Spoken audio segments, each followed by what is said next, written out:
So that is not just one. Okay. So that is like whatever measures we have given.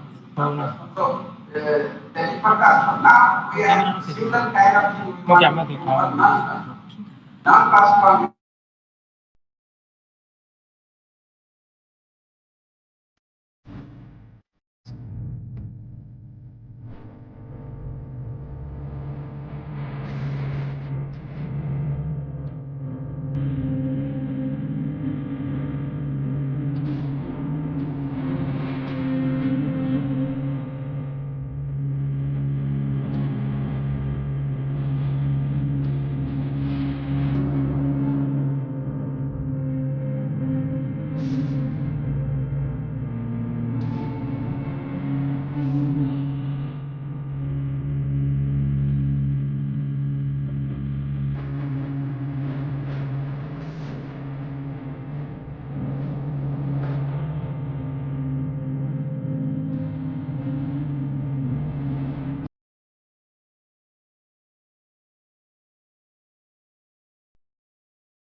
Polynomial. So this is not a polynomial, but if I multiply this, that is a polynomial constant. And I have to take the half to take plus 1, that is a polynomial. Okay?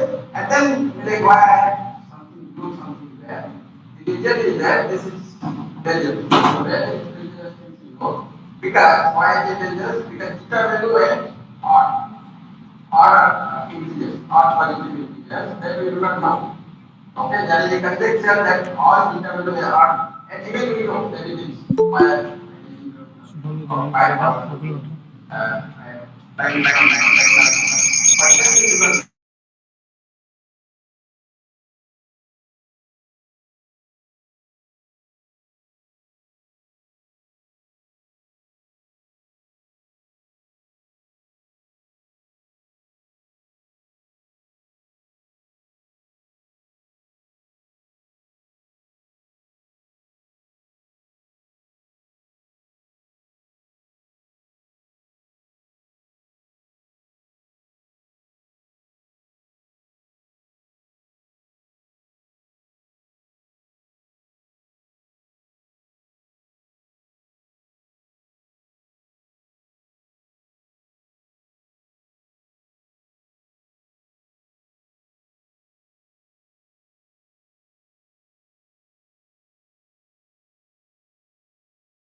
than 1, 2011.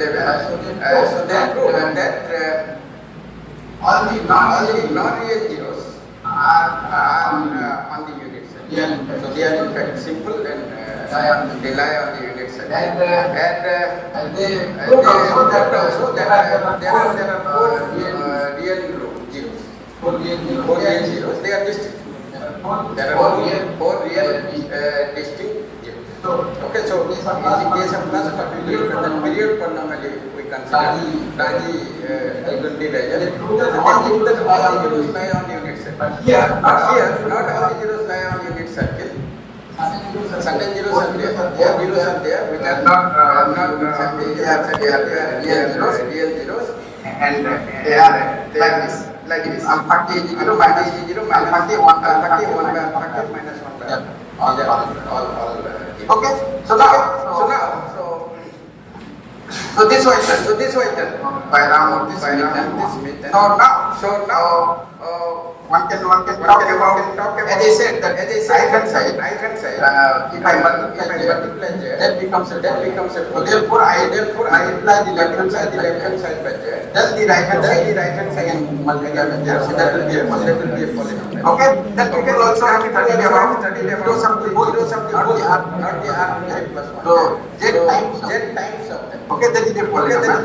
And that was proved that in this case all the zeros lie on the units. So this is some kind of thing. So in generalization of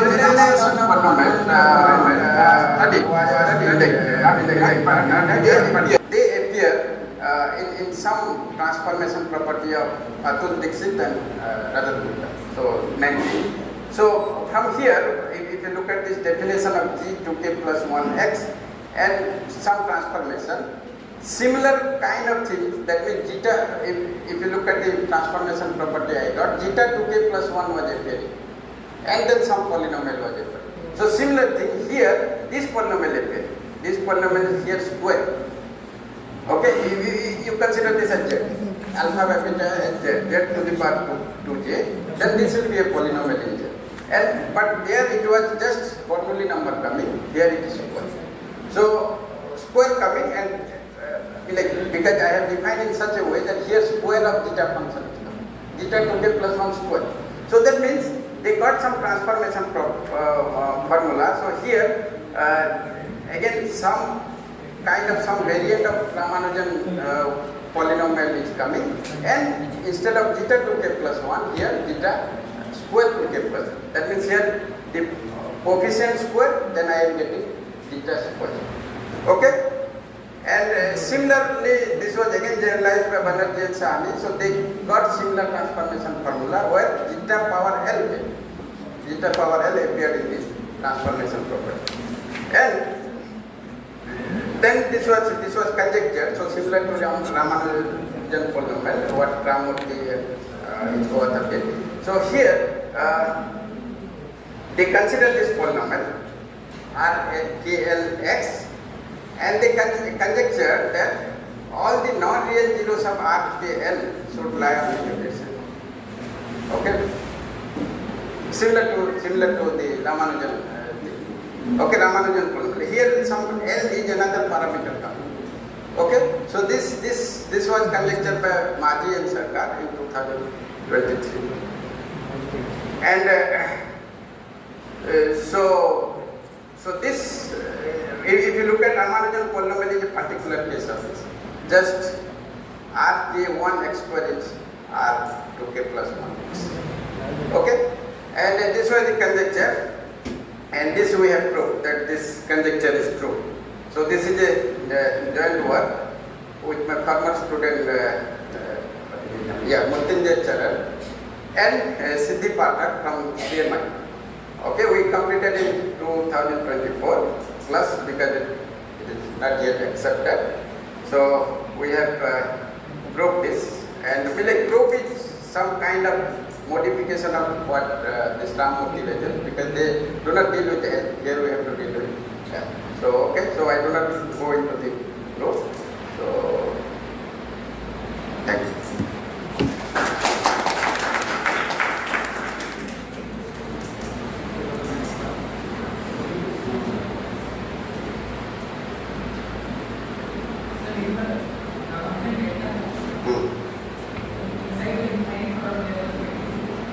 Yes.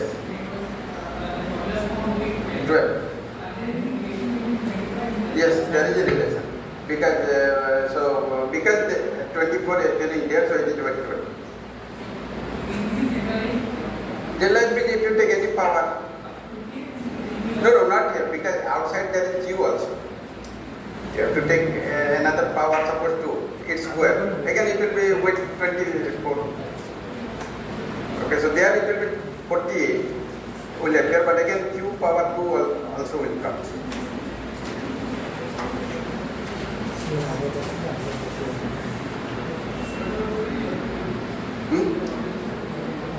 Yeah, because real zeros one can always find out, because that is the same way.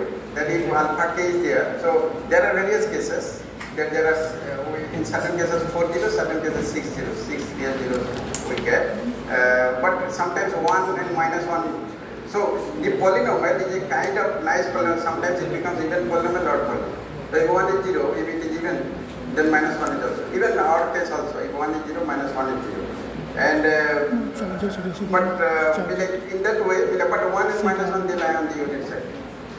Okay, they are real, but they lie on the unit side. So the other zeros are one can again use the intermediate value theorem, and one can get them. And that is like exact zero we do not know, except 1 and minus 1. But we know that by intermediate value theorem we get.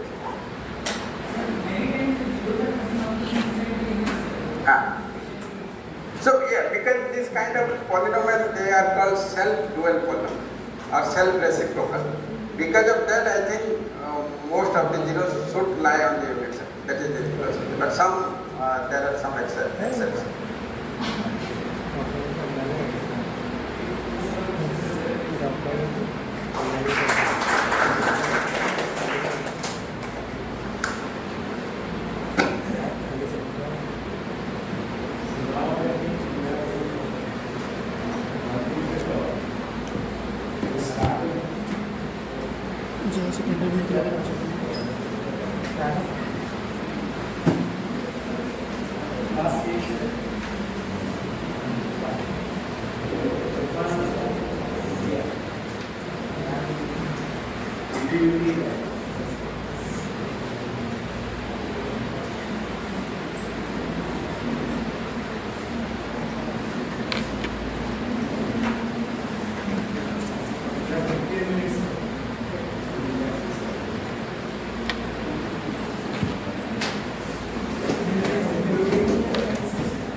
I'm from BPUT Rourkela.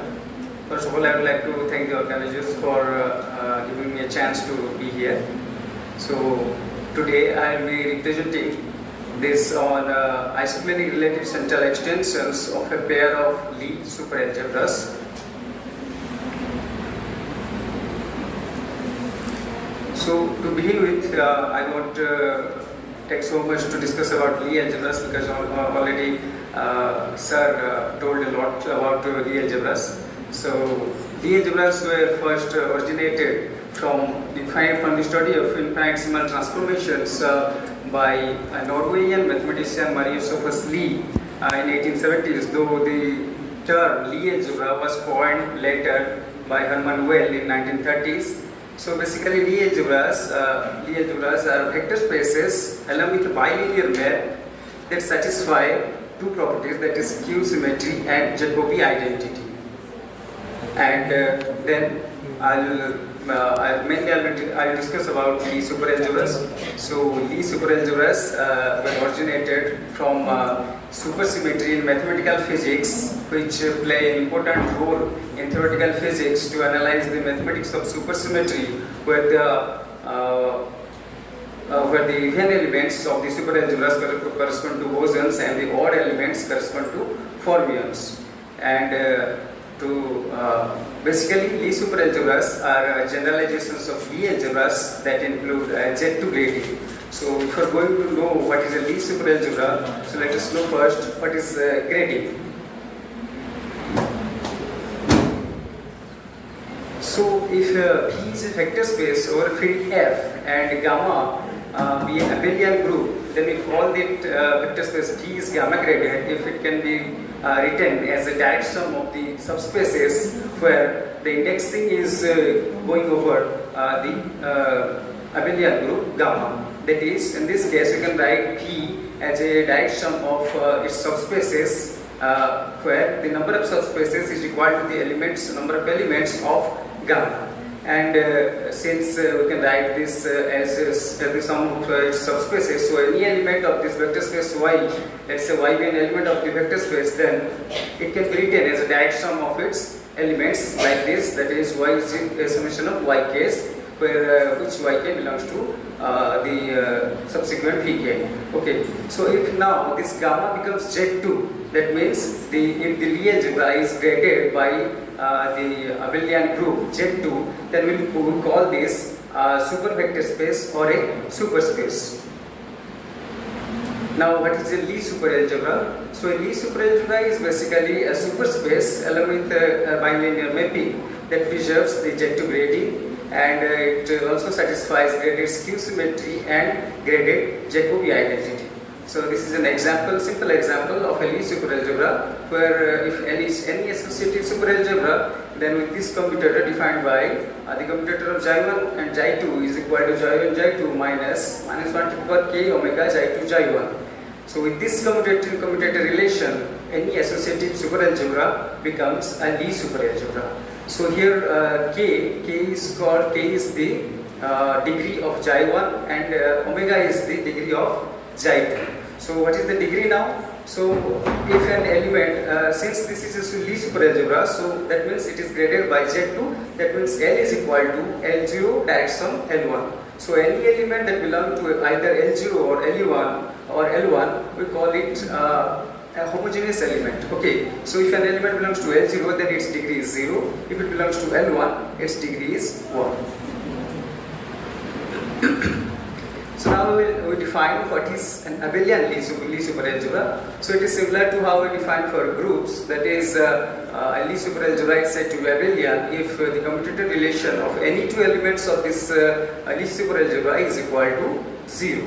Then we define a derived subalgebra, that is the commutator of a Lie superalgebra itself is called a derived subalgebra. Then we define what is a graded ideal. So similar to how we define ideal in case of rings. So here if our L is Z2 graded superalgebra or Lie superalgebra, then any subalgebra I will be a graded ideal if the commutator of I with L is contained in I.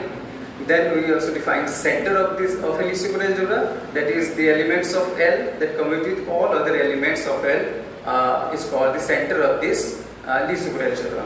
And a Lie superalgebra is called a stem Lie superalgebra if its center is contained in its graded subalgebra.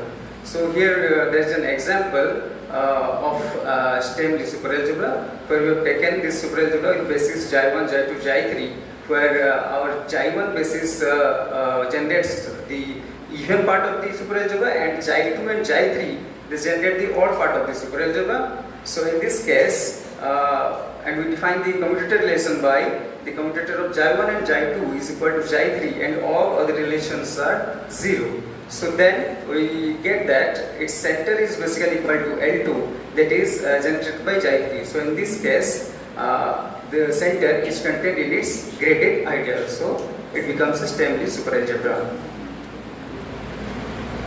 So then we define, so this work is basically on a pair of Lie superalgebras. So what is a pair of Lie superalgebra? So if L is a Lie superalgebra and M is any of its ideal, then this pair of M and L, we call it a pair of Lie superalgebras. And for that pair, we also define its commutator, the commutator of M and L is equal to the commutator of all the elements small m, where small m is in M and L is in L. And similarly, we define the center of this pair like those elements of M for which the commutator of ML is equal to 0 for all L in L. Then we define what is an action of a Lie superalgebra on another Lie superalgebra. So if L and K are any two Lie superalgebras, then by an action of L on K, we mean a bilinear map that goes from L cross K to K that satisfies these three conditions. Now define what is a relative central extension of a pair of Lie superalgebras. So let's say M and ML, the pair ML be a pair of Lie superalgebras. Then the relative central extension of ML is a homomorphism of Lie algebras that goes from M star to L with an action of L on M star satisfying these four conditions, that is sigma of M star is equal to M and these three conditions. So for a given relative central extension sigma from M star to L, the L commutator and the L central subalgebras also can be defined in these ways.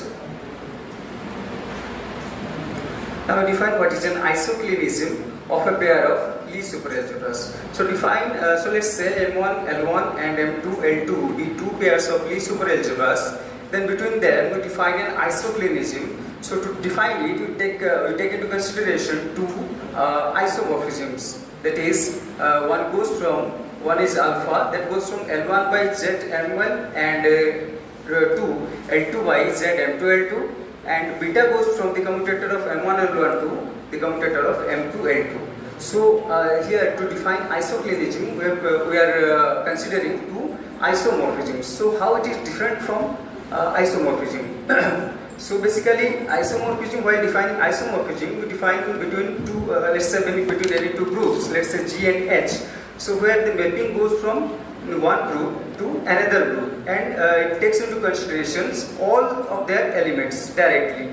But in this case, the isomorphism, they are defined between the subalgebras of the corresponding pair of Lie superalgebras. So this is basically a weaker condition than isomorphism. Okay, so using isomorphism, we can study the structural properties and the symmetries of the groups by classifying them into certain classes. So using isoclinism, we can further classify them into smaller classes, which makes us easier to further study or study deeper into their structural properties and symmetries and also their elements. So this is how we define isoclinism between two pairs of Lie superalgebras. So now if let's say M1 L1 and M2 L2 be any two pair of Lie superalgebras, then we again take into consideration two homomorphisms gamma and beta, where gamma goes from L1 to L2 and beta goes from M1 star to M2 star, and define it in this way such that here sigma I from Mi star to Li are relative central extensions of the two pairs of Lie superalgebras respectively, then this pair of gamma beta is called an isomorphism between the relative central extensions sigma 1 and sigma 2. Okay, so now again, if these two homomorphisms or isomorphisms gamma and beta satisfy further conditions that is given in the next definition, then they also form an isoclinism between these two pairs. Now here there is an example of what is an isoclinism between two relative central extensions. So if K is a Lie superalgebra and A is an abelian Lie superalgebra, then the two mappings defined by pi K and Ik, those are two mappings. The first one is the projection mapping and the second one is the canonical mapping. Then if sigma is a relative central extension of the pair ML, then we can prove that the morphisms sigma pi m star is a relative central extension of ML together with the action of L on m star direction A, defined in this way. So it can again be verified that these two mappings, that is identity with pi m star and the identity mapping on L with I m star, these two are isomorphic epimorphisms and isomorphic monomorphisms respectively. So now this is another example.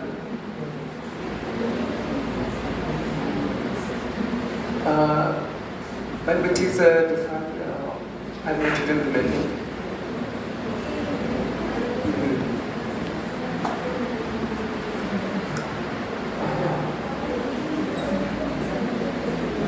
Yes, yes.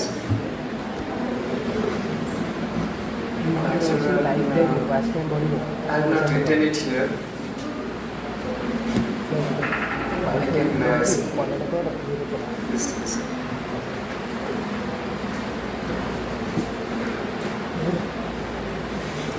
So these are some of the results, basic fundamental results that tell some of the structural properties of the pair of isomorphisms, or to be fair, if alpha and beta is an isoclinism between the pair of Lie superalgebras M1L1 and M2L2, then these are some of the properties that they satisfy under these conditions.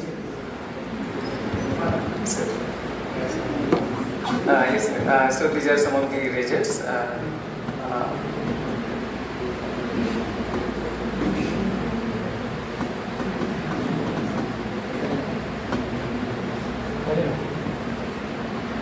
Thank you.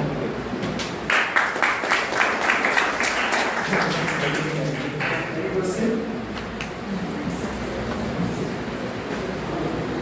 Any questions from the audience? Before the next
on perfect powers as sums or difference of two k generalized real numbers.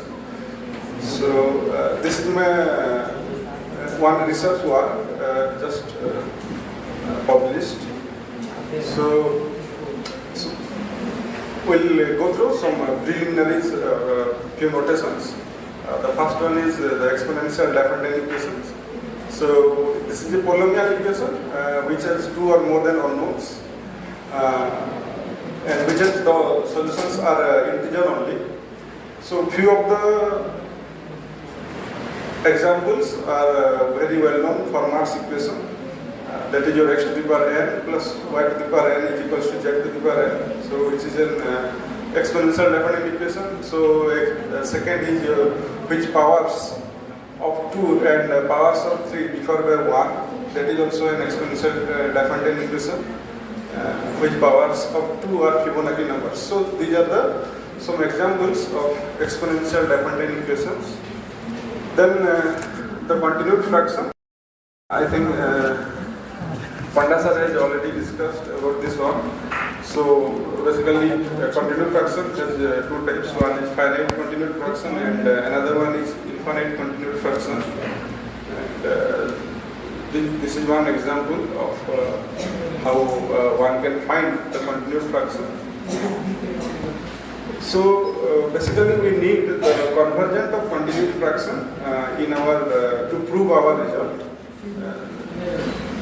That how the convergent we consider as pk by qk, and this is called the kth convergent of the continued fraction. So algebraic number is that all we know that the solution of a non-zero polynomial. Like some of the examples are these are the algebraic numbers, and all of you know that every rational number is algebraic. So our result is based on some results of algebraic numbers. So linear recurrent sequence, that a sequence is called linearly recurrent of order k if the recurrence un plus k is in this form, where a1, a2 up to ak are the coefficient or which belongs to the set of complex number. And this is the characteristic polynomial of the sequence, linear recurrent sequence. So we consider a special case of a linear recurrent sequence where putting the different values of the coefficient a1, a2, ak. So if we put all the coefficient is equals to 1, then we will get the k generalized Fibonacci sequence with the initials is 0 and 1. And another special case of k generalized Fibonacci sequence is Fibonacci sequence. If we put k is equals to 2, and if we put k equals to 3, then we Diagonal sequence, and so on. So similarly, another special case of a linear recurrent sequence is k generalized Bell sequence. If we just put the first coefficient a1 is 2 and the rest coefficient are 1 with initially 0 and 1. So my work is over this sequence, k generalized Bell sequence. And again, if we put the k equals to 2, then we get the binary recurrent sequence, the classical Bell sequence. And similarly, for k equals to 3, it's a 3-Bell sequence, and so on. So this is the very well-known classical Bell sequence, that is Pn plus 2 equals to 2Pn plus 1 plus Pn with initials 0 and 1. So this is a table of k generalized Bell numbers for different values of k. So we are going to basically find the perfect powers over this number sequence. And these are some properties of the k generalized Bell sequence. The first one is the characteristic polynomial, and basically this characteristic polynomial is irreducible over q of x, and which has just one root outside the unit circle, which is real and positive, and other roots are strictly lie inside the unit circle. So which is greater than 1, basically we say that the dominated roots, which actually follow the behavior of the sequence, that is here it is like the value of the dominated is lies in between 0.2.6 and 0.5. So these are some properties of K generalized Bell sequence which is useful to prove our main result. So basically we are finding the perfect powers. So we already know what is perfect power is, that natural number that is a product of equal nature factors, or in other words an integer greater than 1 that can be expressed as a square or a higher integer power of another integer. So these are some examples of perfect powers. So basically we are finding out in the K generalized sequence. So in 1991, Petho actually found all perfect powers in the Bell sequence, and he has solved that Pn equals to y to the power s. And in 2021, Everdols ETO, all they have studied about the sum or difference of two Bell numbers, which is a perfect powers.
Which can be expressed, and there is a result of logarithmic height.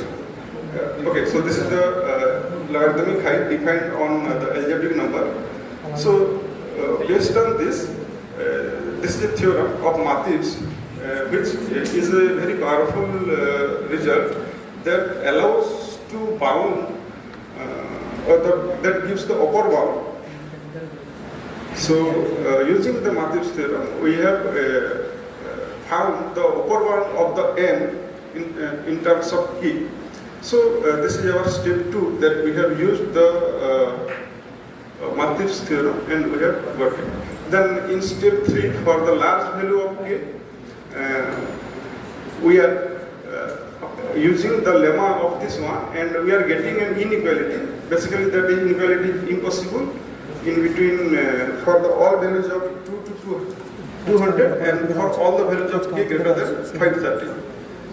Then again, for the small case of k, we have used the Duzel and Bethel lemma, which is based on the continued fraction, and using some mathematical computation, we are able to get that there are only solution which is given in the theorem 1. We have got it. So that is how we have done. So in this area there are some problems. I just little bit discuss about it. This is the problem solved in 2018 by Lula and Patel, that the sum of sum of two Fibonacci numbers is a perfect powers. So this is only solved in the case of m convex to n modulo 2. So this is till now is an open problem. for the another case which has not been solved, and this is the open problem, and this is also an open problem for K-generalized Fibonacci sequence. Though we have already studied for the K-generalized Fibonacci sequence, we gave an upper bound using the ABC conjecture. So these are some open problems in this area. So some references. And, thank you.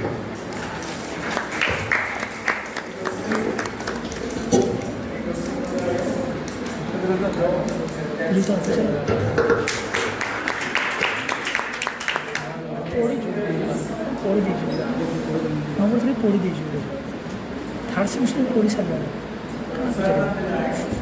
এরা পড়ে যাবে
video রাখে ঘর করে দেবে ইচ্ছা নিচ্ছে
So I would like to thank Professor Panda for the invitation.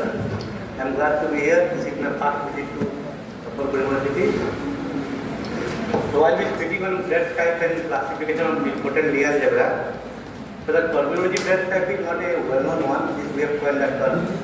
So you may not find in the books or in other literature. So let's start. Why do you know the classification of objects is a very fundamental problem. We could classify many things, not in mathematics, in biology, physics, chemistry, not in science also, like to classify which is a good movie, bad movie, blockbuster movie, cricket player, classify informed players, not informed players. So classification is natural things, right? So like in biology, we could classify living things according to their kingdom, domain, etc. Predictable in chemistry, elements classified in tables according to their atomic number, configurations. Similarly, geology also could classify many rocks according to their property, like are they igneous or sedimentary, metamorphic, like. So in mathematics, we could classify topological spaces, surfaces, threads, knots, graphs, groups, algebra, and many more things. Before I go forward, let me tell you one thing. I am neither expert in number theory nor algebra. I usually work in group theory. But anyway, I will try to say something on algebra also.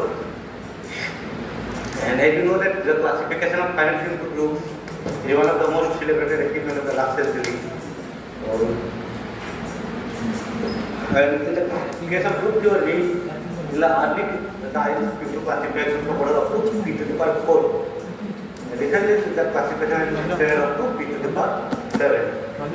And if you closely look the classification of D algebra also, they follow the similar one. At least for the case of nilpotent D algebra and P. And let's set some simple definitions. So in our talk, the group will be finite. And when you go to D algebra, we will consider finite dimensional D algebra. And you know that in a group G, to pick an element X, you define a conjugacy class X, while was X, Y was some of the group G. Right? And central algebra defines the element G, which common with X. You know that the height of group is finite equal to the height of conjugacy class times height of the central algebra. Right? Which theorem is this? You know the name of this theorem, last statement? Have you seen that statement? You know, right? What a group is equal to height of the conjugacy class times height of the central algebra. So as I said that research of group theory, classical group theory and D algebra, they follow a similar path. Our aim is to translate this conjugacy class in terms of D algebra. But how will translate conjugacy class? We don't define conjugated things in D algebra. But from this formula, we know that the size of conjugacy class is same as order of G by size of central algebra. You can translate that thing in D algebra. So we will see that soon. Okay. But in group, we Say group G is of conjugate type M0, M1, Mr. If MIR, this is the distinct sizes of conjugacy classes. And since identity is there, at least one conjugacy class is of type 1, right? So this we have taken the first LGS 1. There is definition here, what is conjugate type? So can you say that which group has conjugate type 1 only? All the conjugacy classes are of type 1. In which group all the conjugacy classes are of type 1? It must be available. The group E is available depending on its conjugate type is 1. Now what is the conjugate type of symmetric group? At least S3. What are the distinct conjugacy classes in S3? Identity is there, size 1, 2, 3 cycles, size 2, 3, 2 cycles, size 3. So S3 is of conjugate type 1, 2, 3. Similarly, you can see that the quaternion group is of conjugate type 1 and 2. What about the diagonal group? 1, 2, D2N, diagonal group of 2N. If N is odd, it will be 1, 2 and N. You know that all the reflections form a single conjugacy class if N is odd. But if N is even, it will divide into 2 conjugacy classes. So in case of limit, D2N is conjugate type 1, 2 and N value. And this conjugate type is invariant under isochronism. So I will need to programming this, she will cover isochronism in more detail. Anyway, I will give the definition. So if you have two groups G and H, you can define this okay, there are typos. This is not a homomorphism. This map are just set maps. This is not homomorphism. They are commutator map. You can define x bar y bar goes to x bar commutator. They are set maps, not homomorphism. Okay. So from this map, so we say that two groups G and H are isochronic if there is isomorphism between the central quotient E by Z, E to H by Zx, and it should induce another isomorphism from the commutator subgroup to commutator subgroup of H, so that this diagram should commute. So this isomorphism theta should be induced from this isomorphism phi. Okay. So this isomorphism is basically a weaker version of isomorphism. Two groups are isomorphic means they are isomorphic. But two groups are isomorphic does not mean they will be isomorphic. This actually helps to classify things. This will actually take care of your abelian part. It is considered abelian factors. And you know, you have good idea about finite abelian groups, right? You know how they look like. So people don't try to study those things. They try to study groups up to abelian. Okay, so I will not go into details, so that we will talk more on this.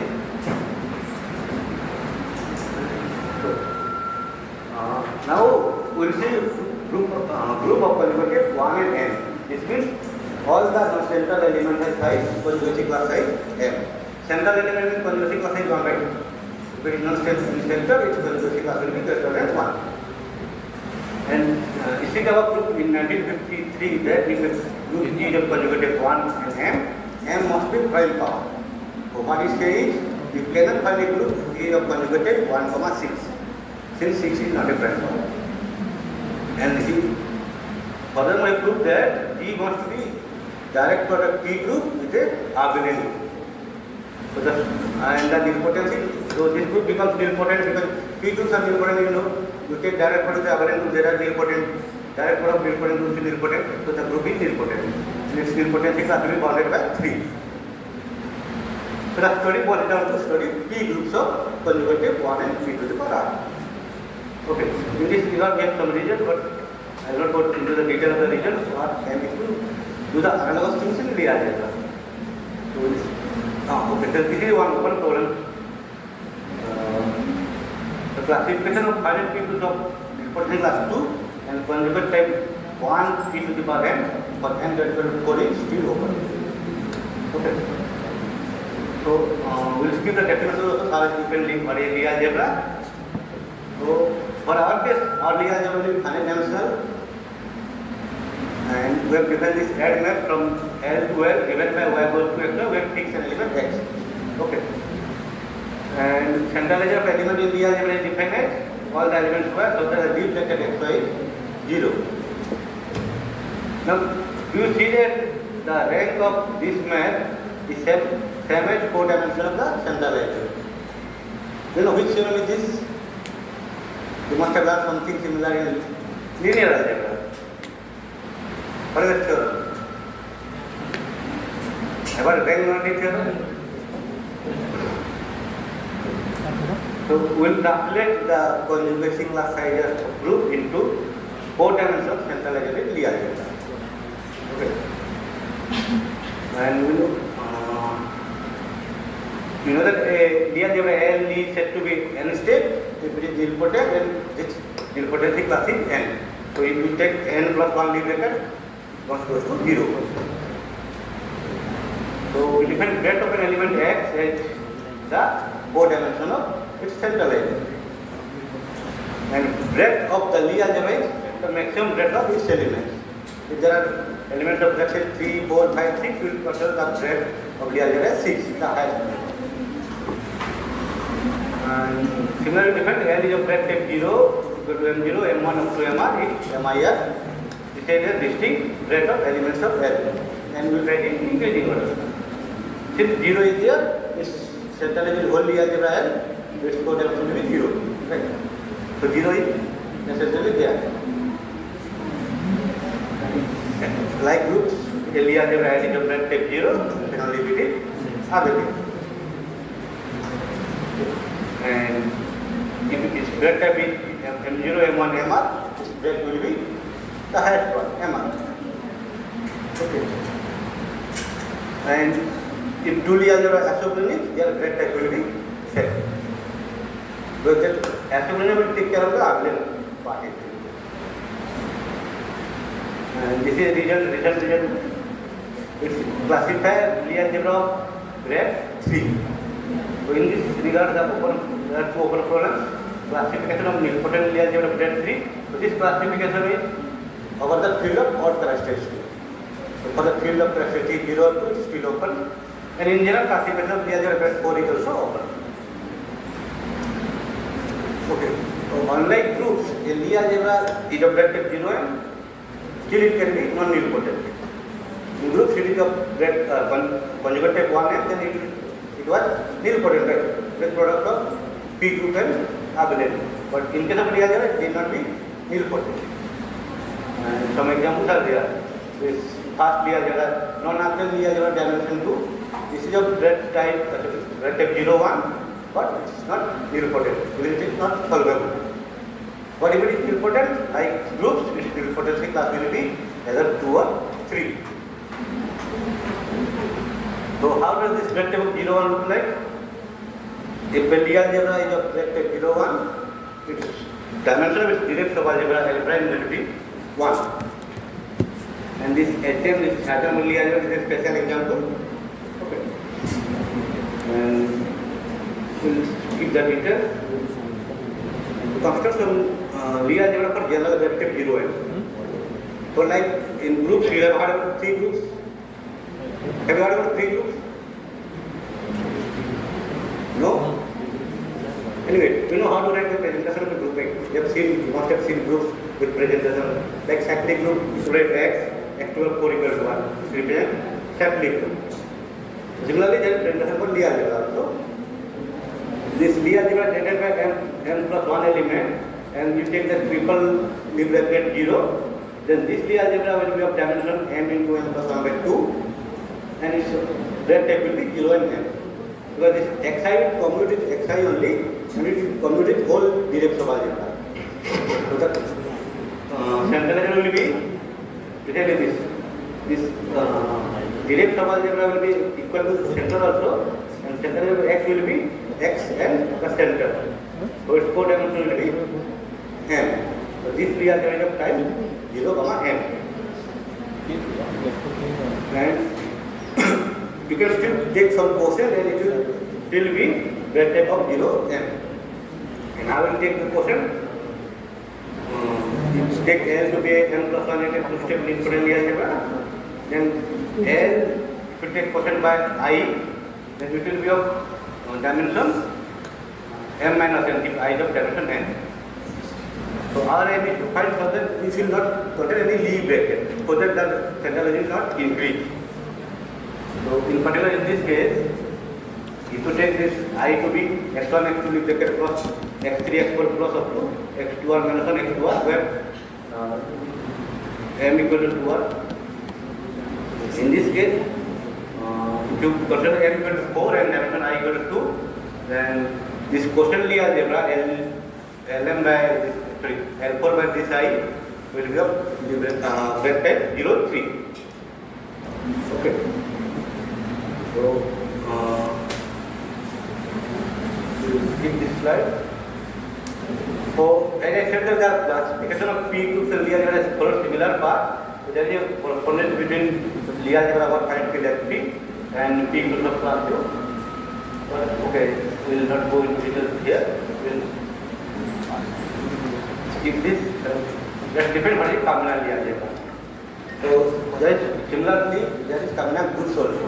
We said that Lie algebra is terminal Lie algebra if the leaf bracket x comma I. This is not the sum of Lie algebra generated by itself. It is the set x y also of L. This set must be equal to the direct sum algebra. In this case, this Lie algebra is called terminal Lie algebra. And it is easy to see that if L is a two-step different terminal Lie algebra, then the center will be equal to the direct sum algebra. And in that case, L will be of rectangle 0 and where M is the size of its direct sum algebra. Okay. So this we have classified in total here rectangle 0, 2, and there are these 3 types. L must be two-step different terminal Lie algebra of dimension of direct sum algebra 2, or L is two-step 3 different Lie algebra. They generate 3 elements, but triple brackets are 0. So two-step important. In this case also it will be of rectangle 0, 2, and this is another special case. This is represented as 3. This is actually generated by x1 and x2. Y is the leaf bracket x1, x2, and zi are leaf bracket xi, y. This is 3-step important Lie algebra. And in this case also, the centralizer of each non-central element will be of size 3. So its codimension will be 2. So it will be rectangle 0, 2. And in this, here we have classified Lie algebra rectangle 0, 3. There are 4 types of such Lie algebra. First is terminal Lie algebra. Now the direct sum algebra must be of dimension 3. Or the free Lie algebra generated by 4 elements, but two-step nilpotent. It's not 3, it's 3 two-step nilpotent. You can quotient it by I, where I is x1, x2 plus x3 plus x3, x4. The idea generated by this element. Or you can quotient by two-dimensional idea, that is generated by x1, x2 plus x3, x4, and x1, x3 plus t times x2, x2, where this t must be a non-square integer in the non-square element in the field fq. Okay. So, okay. We'll stop here.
Good afternoon everyone.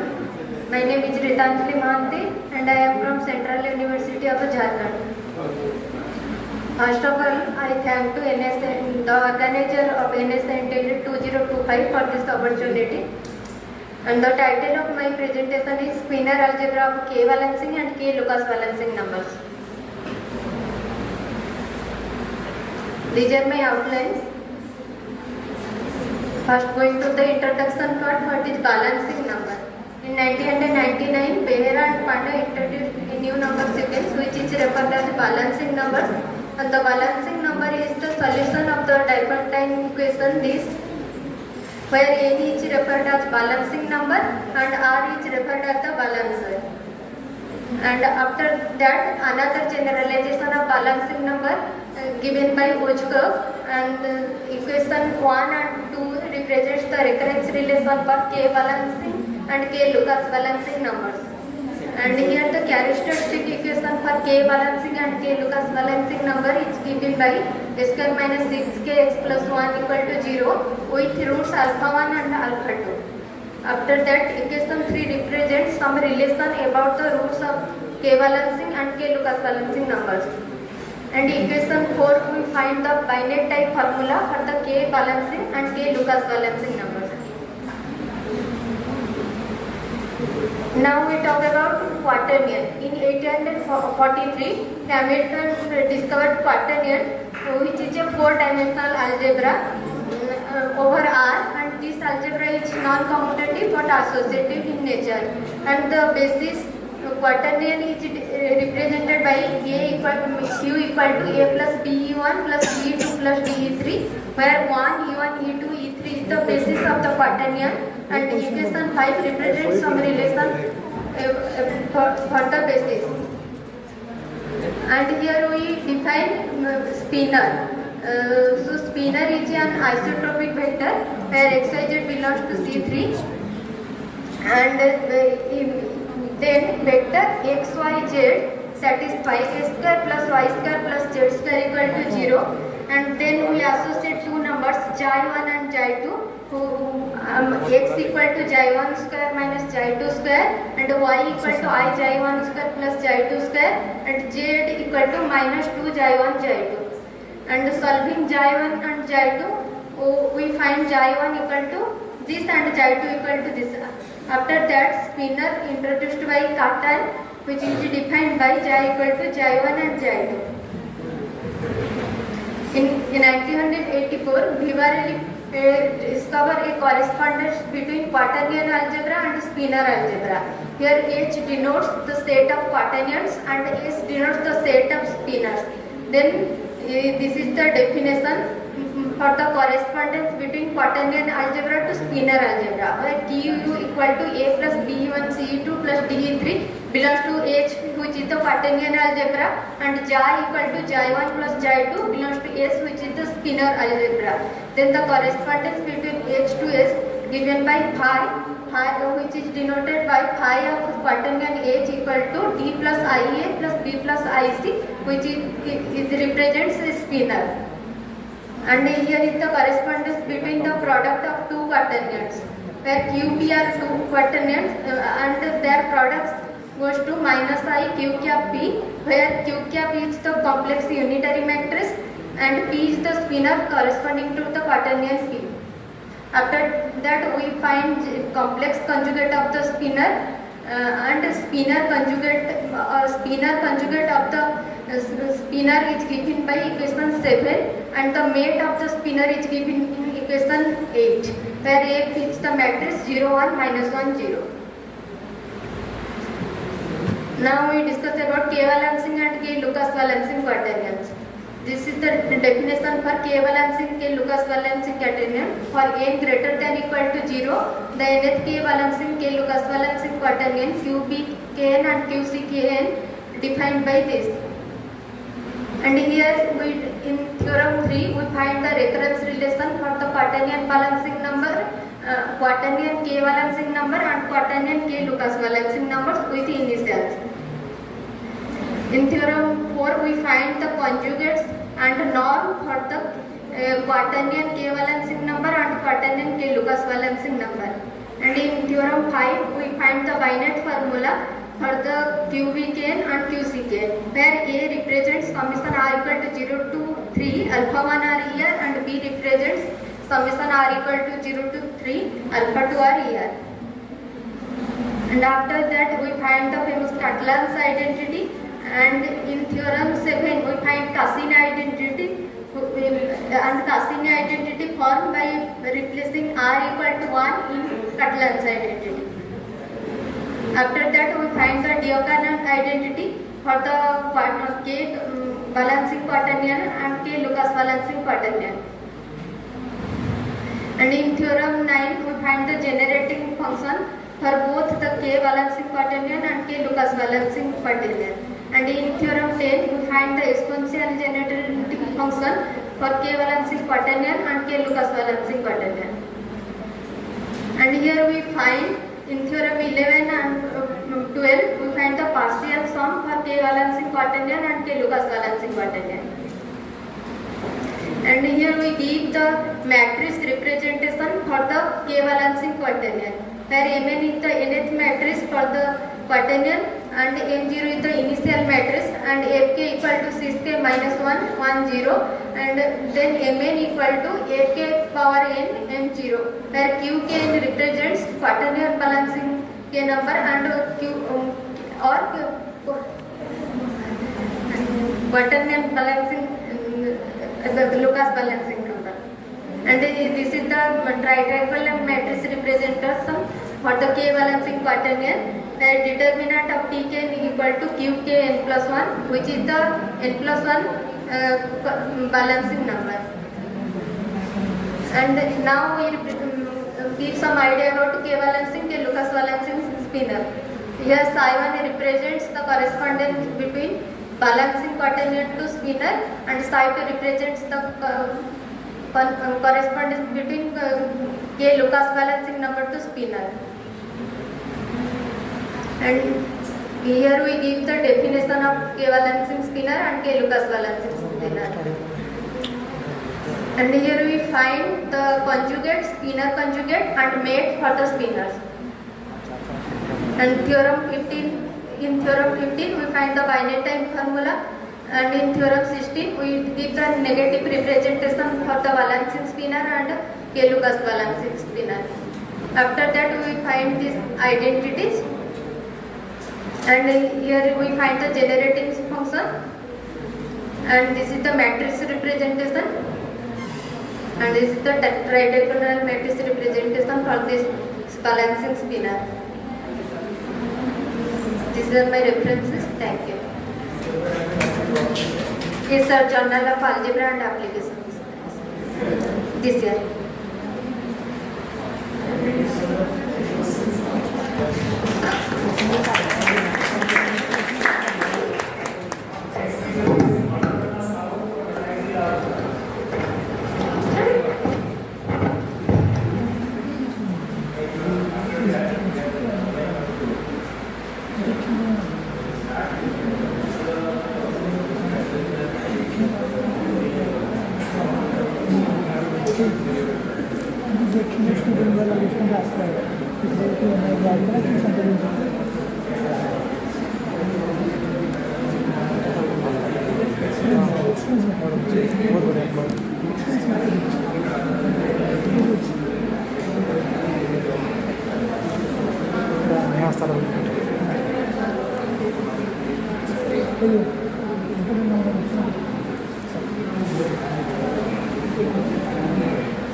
Good afternoon, everyone. My name is from NIT Rourkela. Today I want to present my talk on the topic linear control system on Lie supergroup. So one of the most profound applications of Lie algebra and Lie supergroup lies in the control theory. So let me begin with some brief introduction to control theory. So we know almost all the phenomena, be it man-made or natural, can be represented in terms of some mathematical expressions, such as dynamical systems, be it the motion of pendulum or motion of the satellite or anything. So control theory basically deals with the dynamical system where the input is manipulated to get some desired output. For example, we see this. See the left-hand dynamical system dx by dt equal to minus 2x with some initial point x0 equal to 3. So the solution is simply x equal to 3 e to power minus 2t and the trajectory is given like this. So see the trajectory. Can you say that is there any possibility that this trajectory will cut the x-axis at some time? Since the solution is e to power minus 2t, so there is no case that for any t we can get a point where the trajectory will cut the x-axis, correct? So now see the right hand side dynamical system where we have this sin t term. This is the extra term, and the solution, the trajectory of the solution is something like this. So we see that there are many points where the trajectory cuts the x-axis, and that is the problem of controllability. Okay, what does that say? That there are 4 types of main problems in control theory, and the first one is the controllability, which is that can we transfer the initial state of the system to some desired state. Okay, so here see, we have this initial state 0, 3, we have this trajectory. Can we put some control function which we put this as sin t, so that we can get some points which on the x-axis. Okay, so that is the problem of controllability. Next, there are 3 different types of problems apart from controllability. One is observability. What does mean by observability? Now, seeing some output, can we observe what is the initial state of that system? For example, today you are observing the positioning of some satellite or some extraterrestrial body. So can you predict that before 2 years or before 200 years, what would be the position? What would be the exact position? If yes, then that system is observable. The third type of problem is stabilizability. So when we study the dynamical system, first we find the equilibrium point, and then we check if that equilibrium point is stable or unstable, etc. So if we have some unstable type of equilibrium point, can we make that a stable one? So that is the type of third problem. And the fourth and foremost, the most important one is the optimal control problem, where we minimize or maximize the cost functions. For example, we are trying to send some satellite to the orbit. So how can we minimize the fuel, or how can we minimize the time? So that is the optimal control problem. Next, basically here we will deal with this controllability type of problem. Sorry.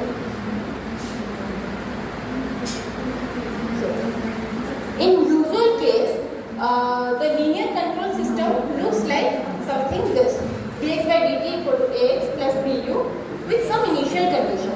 Okay, where x is a trajectory from R to Rn. So xt lies in Rn, A is the n cross n matrix, and B is the n cross m matrix.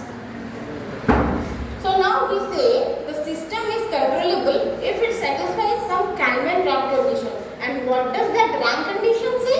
Now, so this B is the n cross m matrix, AB will be some n cross n matrix, and if we write it like up to this, we will get a huge matrix, and if that rank is n, which is the dimension of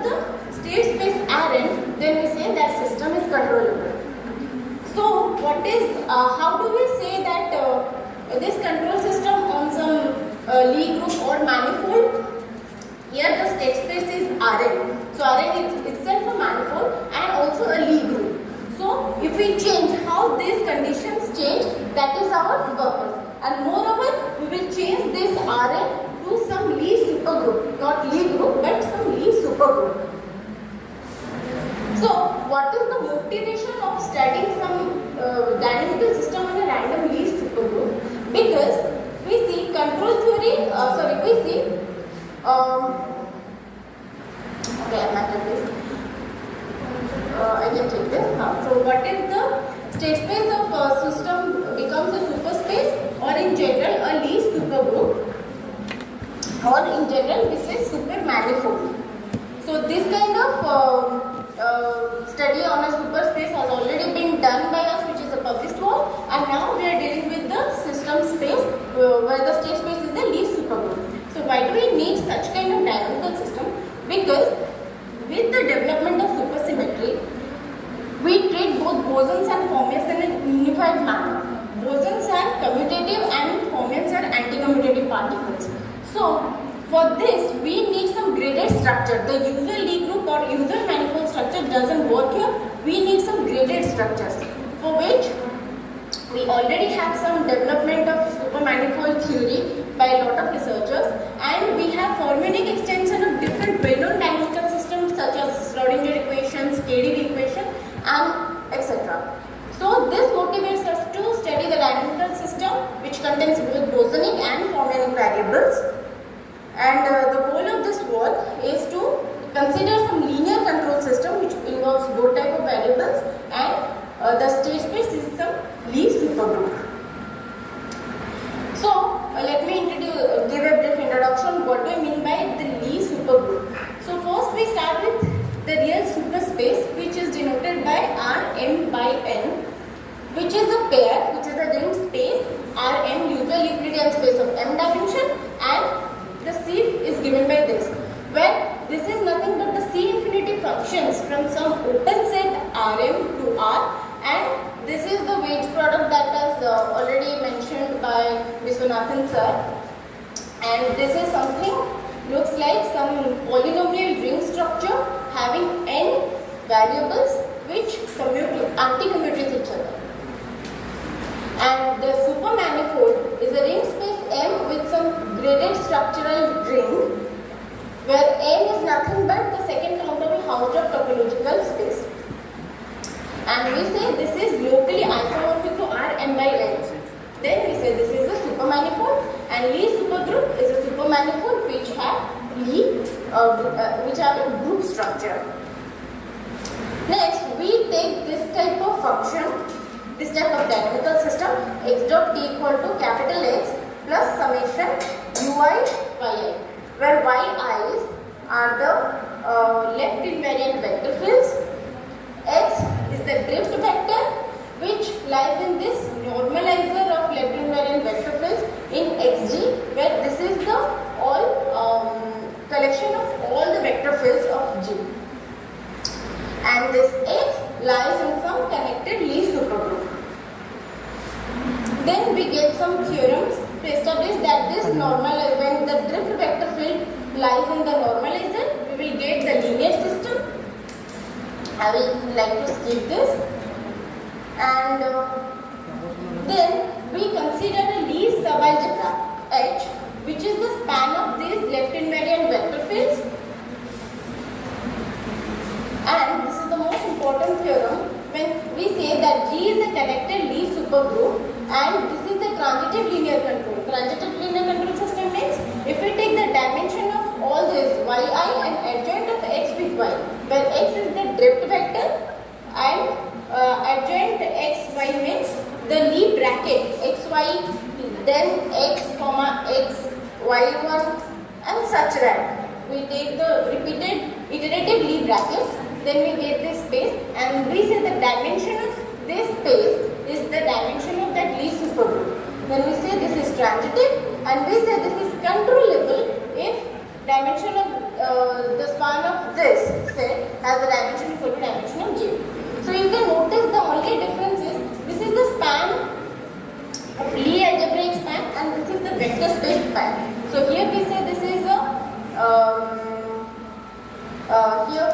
the least superalgebraic rank condition for transitivity, and this is for controllability.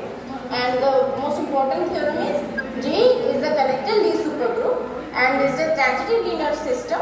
Then if G is a region, the system is controllable if and only if it satisfies this rank condition, and G is compact. In case G is compact, we say this satisfies the rank condition, then it is controllable. The other way does not hold. And some future scopes are to study nonlinear type of system and other types of canonical system in the superspace. And these are some references. Thank you.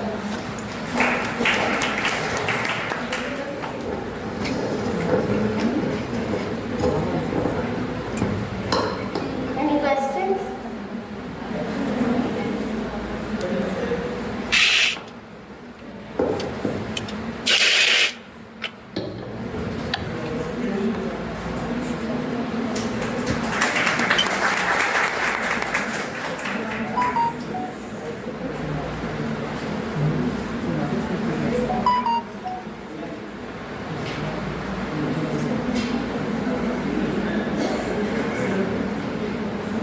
Hello, good evening to all. If my voice is audible, I am Nitin Sharma. Hello.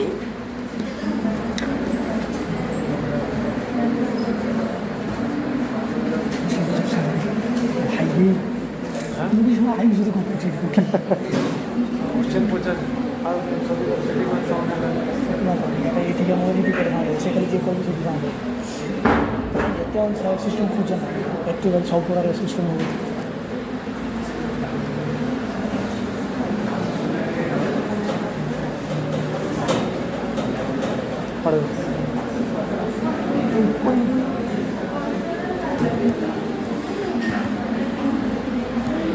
खाली पढ़ी पढ़ी देवर लगे देवर लगे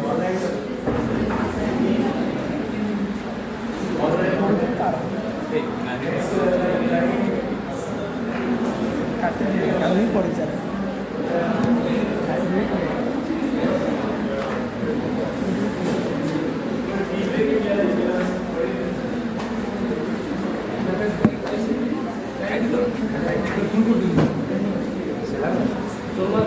ठीक है इसको programme ठीक है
My screen is 11.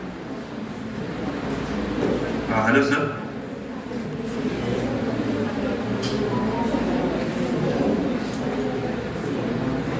Hello. Hello. Yes, sir. Yes.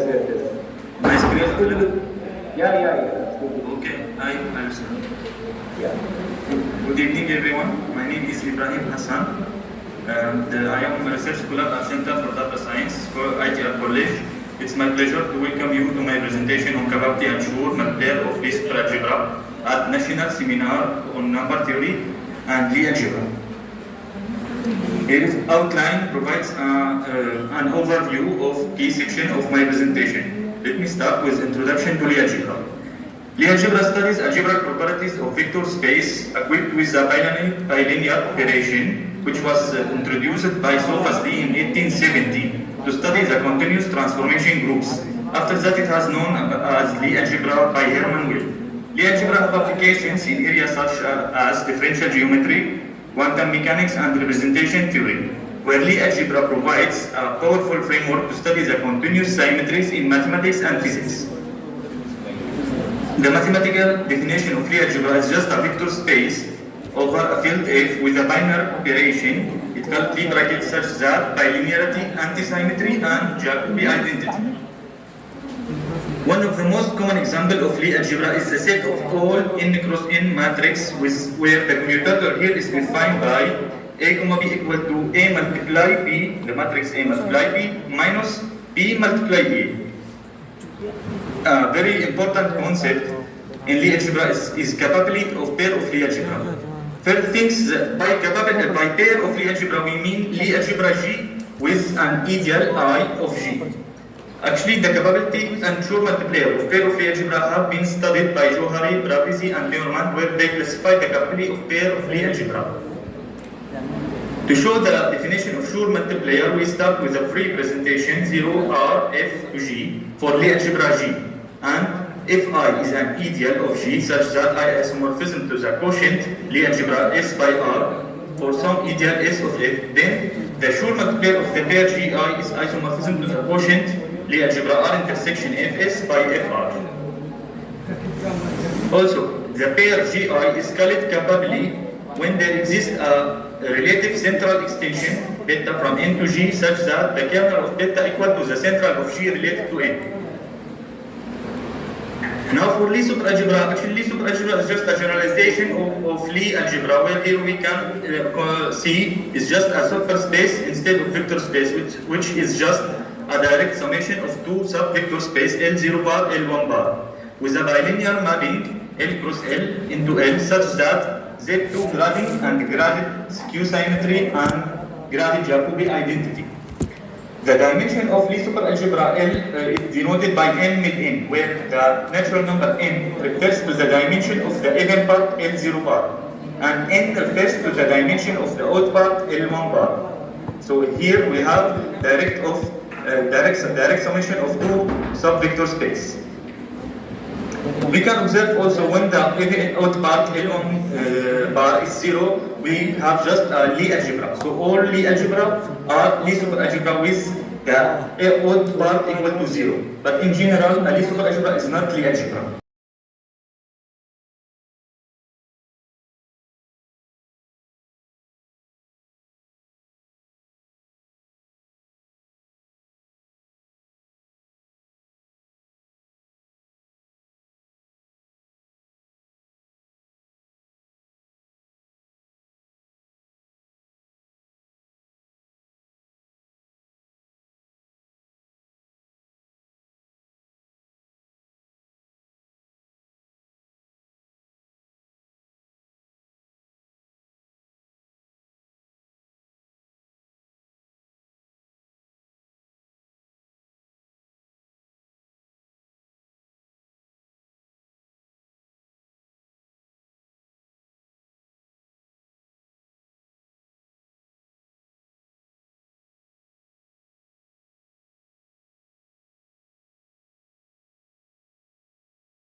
element I belongs to L such that the exterior product for any element from L is 0. If this set is equal to 0, then the pair Li is capable. Now, our main goal to detect the capability of all pair of abelian and Heisenberg Lie superalgebra. First, we start with Heisenberg Lie superalgebra, and we discuss the small dimension when m equal to 1 and n equal to 0. When m equal to 1 and n equal to 0, we have the pair of Heisenberg Lie superalgebra with event center and out center. Both of them are capable. After that, when n plus n greater than 2, here we have the things will going to be more difficult because the ideal I maybe will be abelian, maybe will be non-abelian. When I is non-abelian ideal of Heisenberg Lie superalgebra, then the ideal I it is just a direct summation of Heisenberg Lie superalgebra, some Heisenberg Lie superalgebra and abelian Lie superalgebra. Sometimes abelian Lie superalgebra will be 0, so that I is just Heisenberg Lie superalgebra, and some other time the Heisenberg Lie superalgebra part will be 0, so the ideal I will be abelian. Now we start when I is not abelian, so maybe I will be Heisenberg Lie superalgebra or direct summation of Heisenberg Lie superalgebra and some abelian Lie superalgebra. In that case, when n plus n greater than 2, we find that the pair H in I is not capably when I is non-abelian. Also for Heisenberg Lie superalgebra Hn with odd center I is not capably when I is non-abelian graded ideal. Last case when I is abelian. In this case also we find for the pair H and Ni is not capably when the dimension of I kh where kh greater than 2. Also for odd center Hn is not capably when the dimension of I equal to k plus 1 where k greater than 1. We can observe here we omit one case when the dimension of I k made h where k plus h equal to 1 and when the dimension of I k plus 1 where k equal to 0. In both cases I will be just a Lie superalgebra derived Lie superalgebra L square, so that we have to study last case L square. In that case, all pair of Lie superalgebra L square, where L is Heisenberg Lie superalgebra event center or odd center, the pair it will be capable. Now we can put the summarize here. The pair HMNI, the pair of Heisenberg Lie superalgebra with event center with ideal I is capable if and only if n equal 1 and n equal to 0 or the dimension of I equal to 1. That means the ideal I is just L square. For Heisenberg Lie superalgebra Hn with odd center is also capable if and only if the dimension of n equal to 1 or dimension of I equal to 1. Last things for the pair of abelian Lie superalgebra here, this case is similar discussion we can find also for abelian. The pair of abelian Lie superalgebra A and n with I is capable if and only if the m equal to 0 and n equal to 1 or the dimension of m plus n greater than 2. So there is only one pair of abelian Lie superalgebra not capable, just A 1 0. This is reference. Thank you for listening. Thank you, okay. Any question?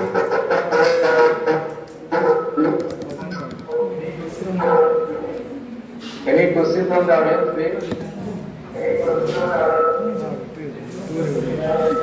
There is no question, right? Thank you so much. Thank you, sir. Now you are in India or in Afghanistan? No, in India. Actually, I am not from Afghanistan. Oh, English. Oh, sorry, sorry. Oh, right. Oh, Middle East area. Okay. Thank you so much for doing this. Thank you, sir.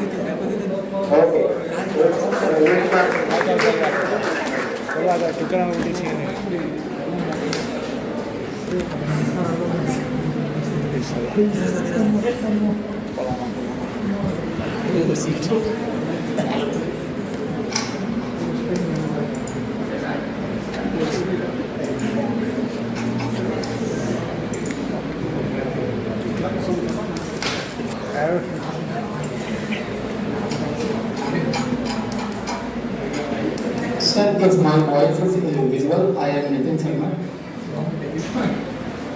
Hello. Yes, my voice is audible.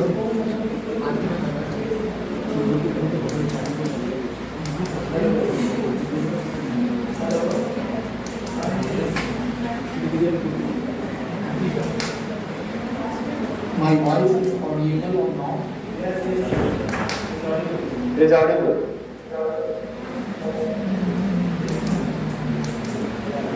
Yeah, your screen is also visible. Thank you, sir. I am Okay. Sharma, research scholar in mathematics from Mahatma Gandhi School, Rourkela University. And Okay, we have only 10 minutes.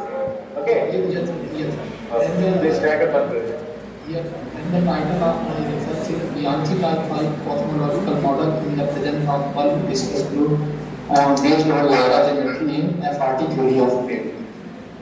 Sir, in this paper, I need to investigate the exact solution of the Type-5 cosmological model in the framework of FRT theory, where FRT equal to R plus 2 FT. FT taking lambda. Lambda is a constant.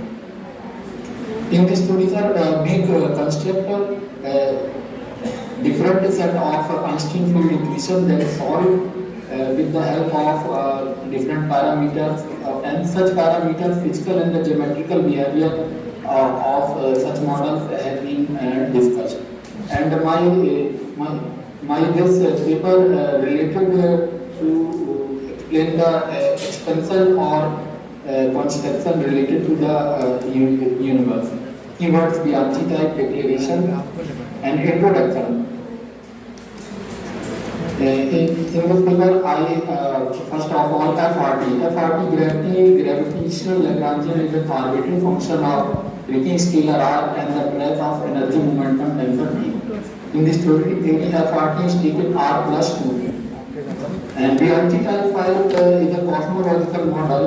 It is a homogeneous but anisotropic cosmological model. It allows for spatial curvature and inhomogeneity. By studying the Type-5 cosmological model, we can explore the impact of modified gravity on early universe.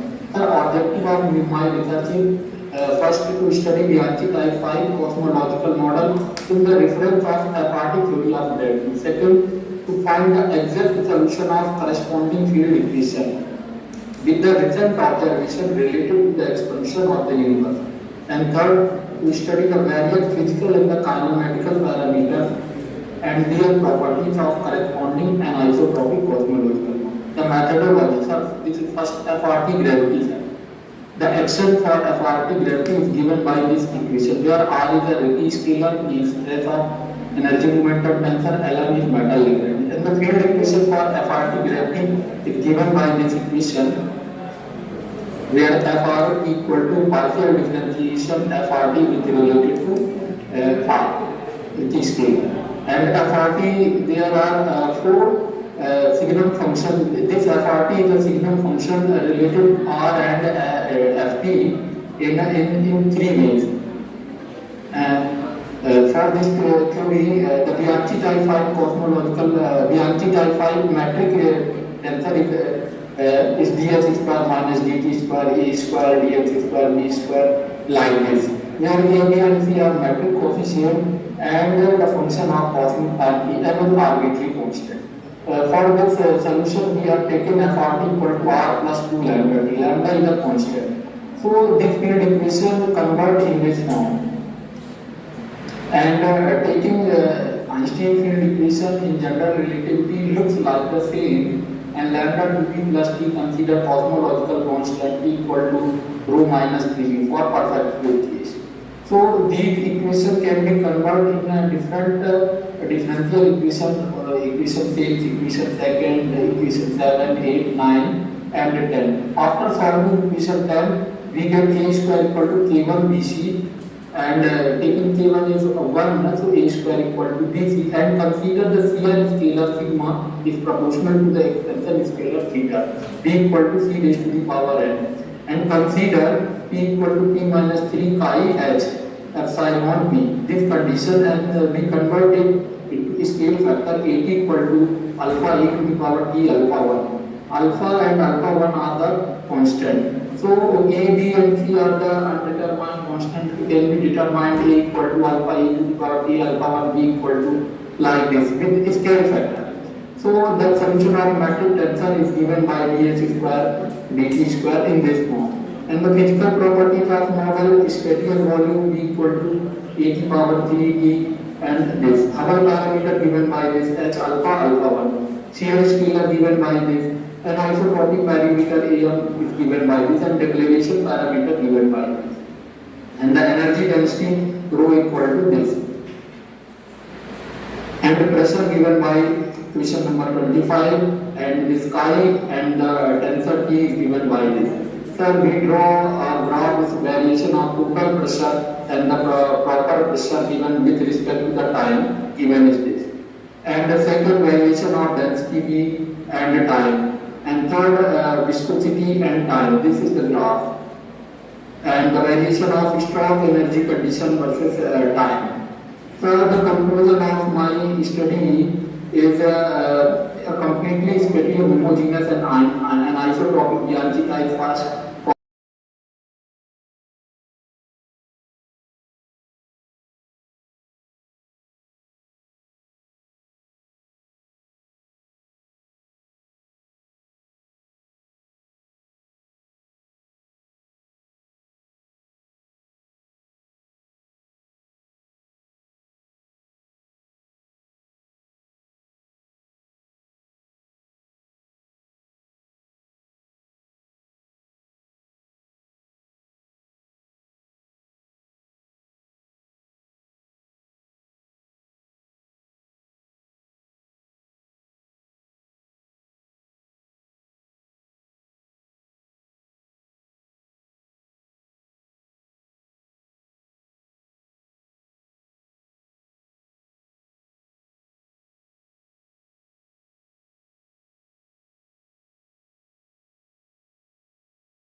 Computer आगे कहाँ computer मैंने कहाँ computer हाँ जी cut मुझे speakers मैंने slide ଯଦି permission ଦେବି ମୋତେ ମିଳିପାରିବ କି ପେନ୍ ଡ୍ରାଇଭ୍ରେ ଯଦି ମୁଁ ପରମିସନ୍ ନେଇଯିବି ସାର୍ ମୋତେ ମାନେ ସ୍ଲାଇଡ୍ସ ସାର୍ କହିଲେ ସାର୍ ଦେଇଦେବେ ହଁ କନଭେନର୍ ସାର୍ଙ୍କୁ କହିଦେବି ତ ଯାହା କନଭେନର୍ ସାର୍ଙ୍କୁ ପଚାରିବେ ଆଚ୍ଛା ଠିକ୍ ଅଛି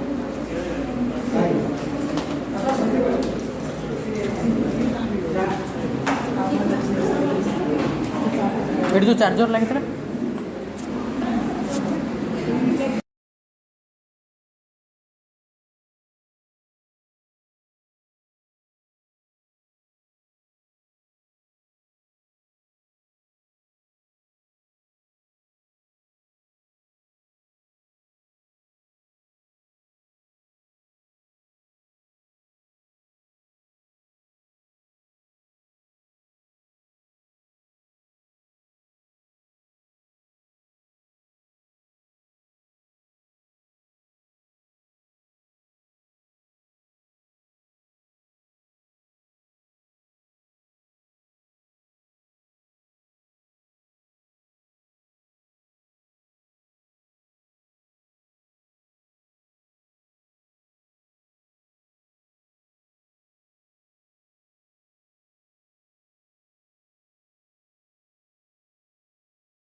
Hello. It is not visible. Hello, Munne. Okay. It is not visible. Now? Yes,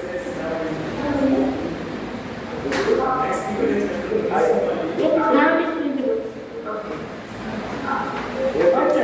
Now it is visible.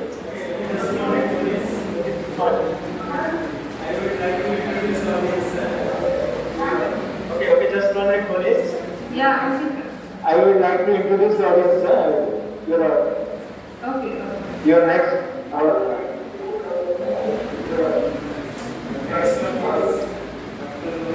the next talk is Dr. Manish Kumari from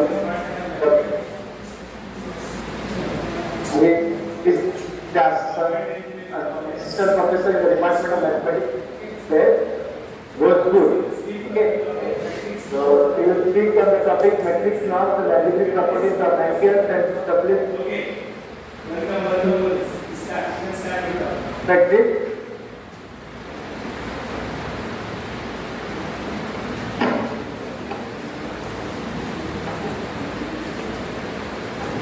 hello.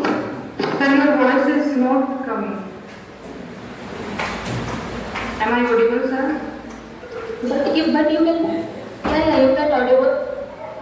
Okay. Yes. You can start. Yeah. Okay. Yeah, you can start. A very good evening to all of you. Myself, Dr. Manish Kumari, working as an assistant professor at DAC Bhojpur. So, today's talk is on the topic matrix norms and algebraic properties of Henkel and Laplace matrices with Mercy number.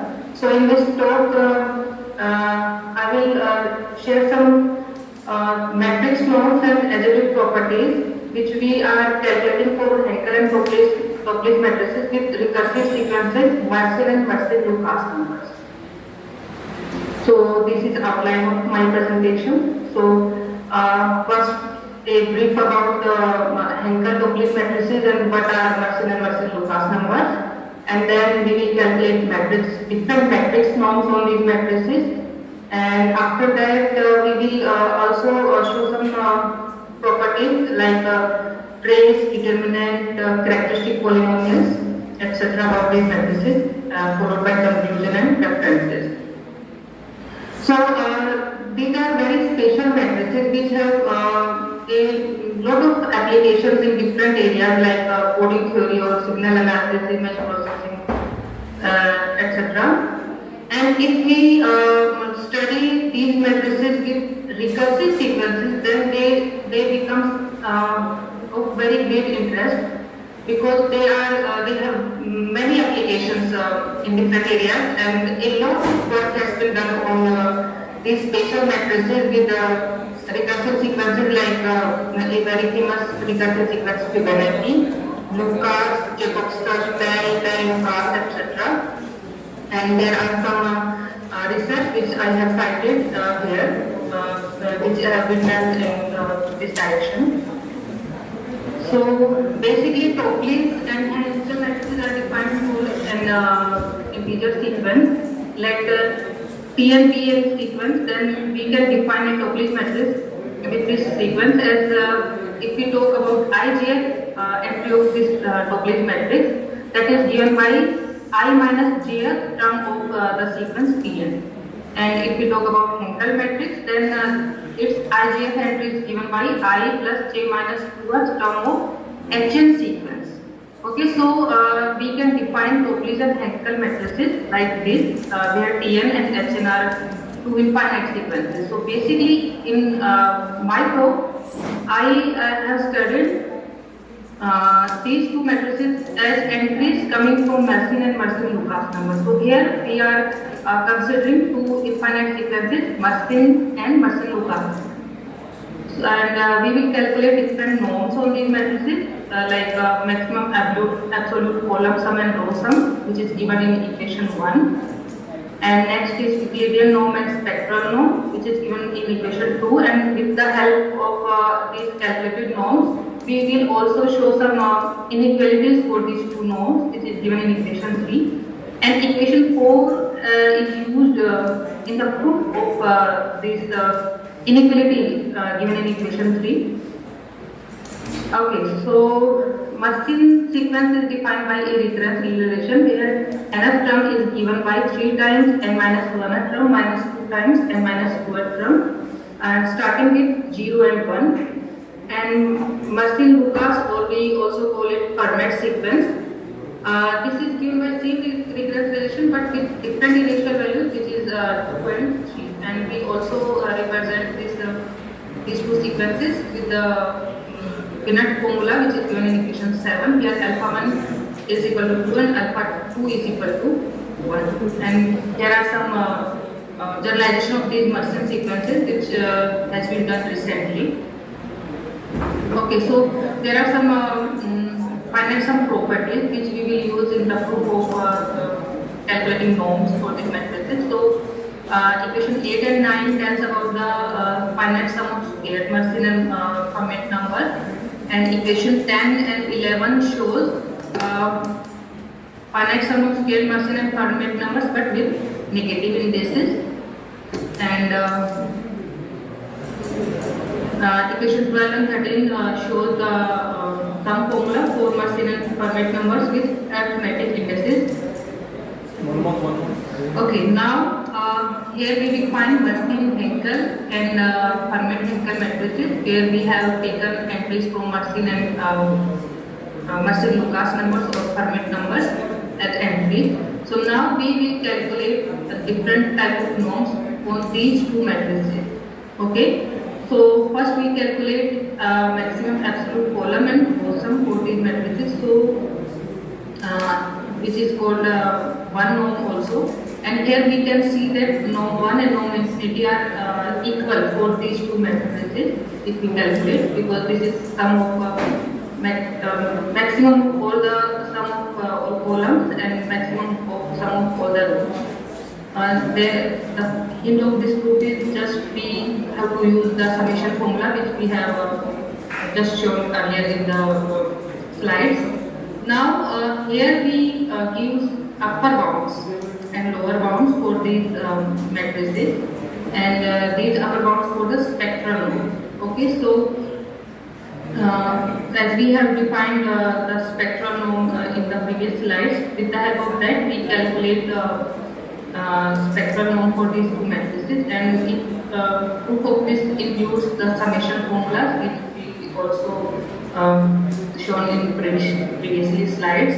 So here we calculate square of this spectral norm, which is calculated, and now with the help of this identity equality we calculate the lower bound for this Martin-Henkel matrix, and for upper bound of the Martin-Henkel matrix we use the formula which we have given in equation 4 in first or second slide, I think. So here we split this Martin-Henkel matrix in the Hadamard product of two matrices. So here we call it X and Y, and we split it like Hadamard product of these two matrices will be MHM, Martin-Henkel matrix. And now we calculate UX, which is for the matrix X, and mu Y, which is for matrix Y. And with the help of that identity, we calculate upper bound for this Martin-Henkel matrix. So on combining these two, we found lower and upper bound for this Martin-Henkel matrix. And here this is the Euclidean norm for this Fermat-Henkel matrix, because here we have calculated Euclidean norm, and after that we have given bounds for these two matrices. Okay, so for this we have first calculated Euclidean norm for RHN, and after that we have used in first inequality means in the lower bound we have used RHN Euclidean norm, and for the upper bound we have used Hadamard product as we have calculated in our previous slide. Now here we are defining Mersenne-Topliss and Fermat-Topliss matrix. Here the entries are like I plus j minus 2f from we have defined it first slide. So now after defining these matrices, we have calculated norm 1 and norm infinity. So likewise in Mersenne-Henkel and Fermat-Henkel matrices, here also in these Topliss matrices, norm 1 and norm infinity are equal. And as we have done in Mersenne-Henkel and Fermat-Henkel matrices, we here also calculate ladder norm, and after that we give upper and lower bound for these two matrices. And the procedure, or you can say proof of these theorems are the same as we have discussed in earlier slides, so I am just skipping that. Okay, now the very interesting properties of these two matrices are that the rank of these two matrices is 2 always. If we take n 2, 3 or 4 or like anything, always the rank remains 2. Means we can say that 0 is an eigenvalue of these two matrices with algebraic multiplicity n minus 2, and other two eigenvalues are non-zero. And also here we have calculated determinant for these two matrices, Henkel and Topliss matrices with Mersenne and Fermat number. So we can see that if n is greater than or equal to 3, then this determinant is 0 in all these matrices.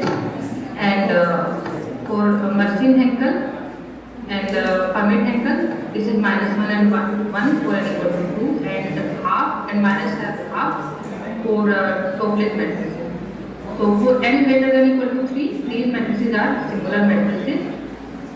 Now we want to calculate characteristic polynomial for these two matrices, and as we can see that all eigenvalues except two eigenvalues, all eigenvalues are 0. So just we have to calculate sum of principal minus of order 2 to calculate the characteristic polynomial of these matrices. So we here calculate sum of principal minus of order 2 for MHN and RHN, which is given in equation 14 and 15. And trace for these matrices is given by these two equations. Now with the help of these two, we can calculate characteristic polynomial for these two matrices, because here if we apply the formula t to the power n minus trace of that matrix into t to the power n minus 1 plus traceable of order 2 into t to the power n minus 2 plus if we calculate principal of order minus of order 3, 4 and 5, these will be 0. So we can stop here, and this will be characteristic polynomial for these two matrices. And with the help of that, we can also calculate eigenvalues of these two matrices, because we can take common t to the power n minus 2, and then we will left with the second order equation, and we can solve this in the form of Mersenne and Fermat numbers. And likewise we calculate the characteristic polynomial for Topliss matrices, as there also we have 0 as eigenvalue with the algebraic multiplicity n minus 2, and with the help of this we can calculate characteristic polynomial. So here characteristic polynomial for Mersenne-Topliss and Fermat-Topliss is something like this: t to the power n plus 2 to the power n plus 1 plus 2 to the power 1 minus n square minus 4 to the power n minus 2. Because here trace is 0 in case of Mersenne-Topliss matrix. Okay. So now we also calculate eigenvalues with the help of these characteristic polynomials by solving 2-degree polynomial equation in this case. Okay, so in this talk we define Mersenne, Henkel and Topliss matrices with the entries from Mersenne and Fermat numbers. Then we calculated some finite sum formulas which is useful in calculating different type of norms. So, and also we have calculated different type of matrix norms: norm 1, norm infinity, ladder norm, and even lower and upper bounds for the spectral norms with the help of ladder norms. And finally, we obtain rank, determinant, and characteristic polynomial for these two matrices. And I think these are very special properties in this type of matrices, because here determinant for n greater than or equal to 3 means if we take order matrix of order greater than 3, then we get determinant always 0. So this is a very beautiful property of this matrix, as I think with other number sequences this does not hold. Okay, so these are some references. Thank you.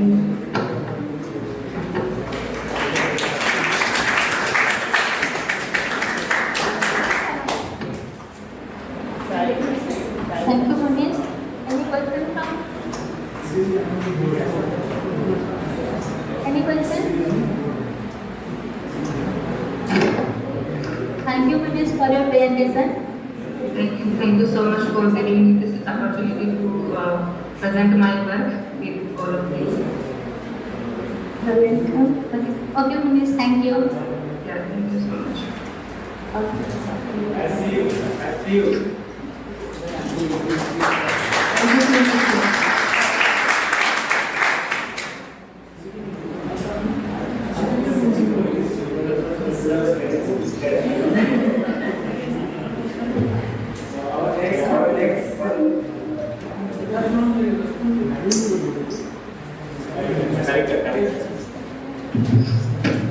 So, Munish, you can discuss. Okay.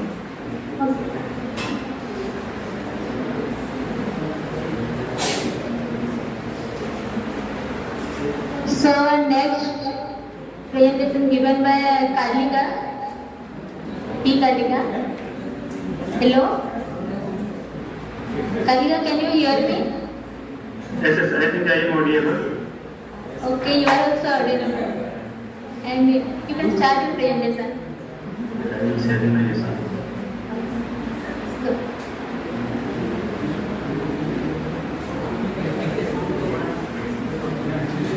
So next presentation is given by P. Kalika,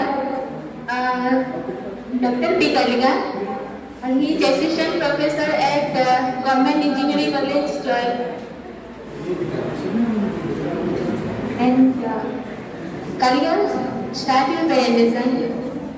Okay. Is my slide visible to all of them? No.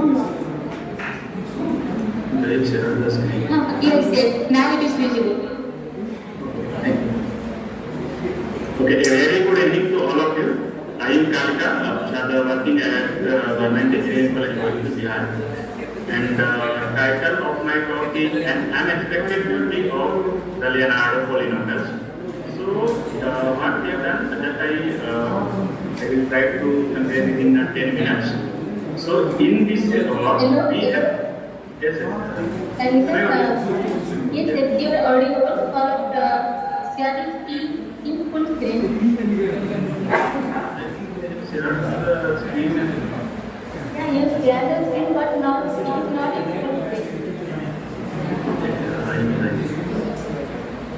Okay, then now it is Now it is in a full screen.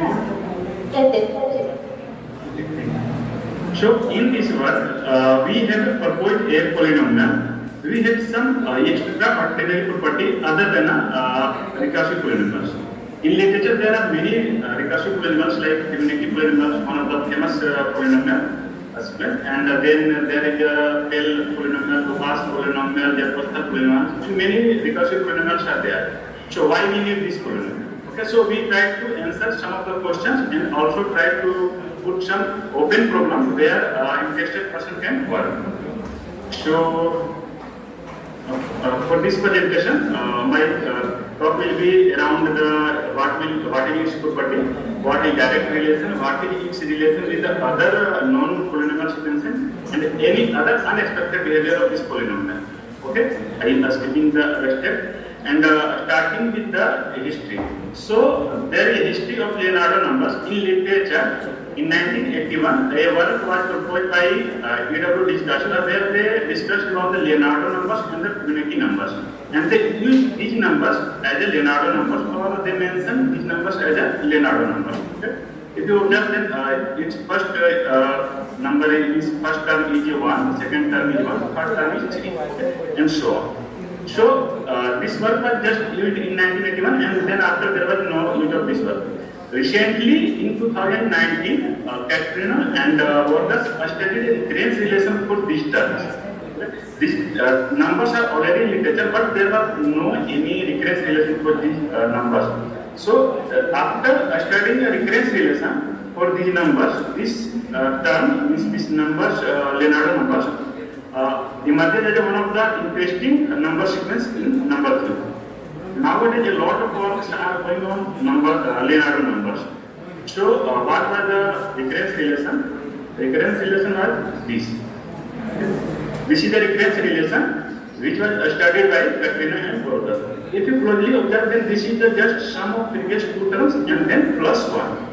Where initial value is 1 and 1. Means first term is 1 and second term is also 1. And once we propose a recurrence relation, there is the requirement of a Binet formula. Binet formula is a formula by using which we can derive any terms of the sequence.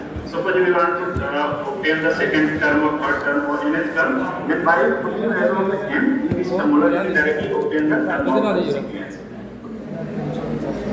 Here, if you talk about the generalization or some further work in this context. So, after studying a recurrence relation, there is one generalized work proposed in literature in 2022, where they were done, they just replace the fixed number with the variable and say that this is the generalized Leonardo numbers. This is the put k equal to 1, this is the classical Leonardo numbers, which was proposed in 1981, and for other equations, other sequences.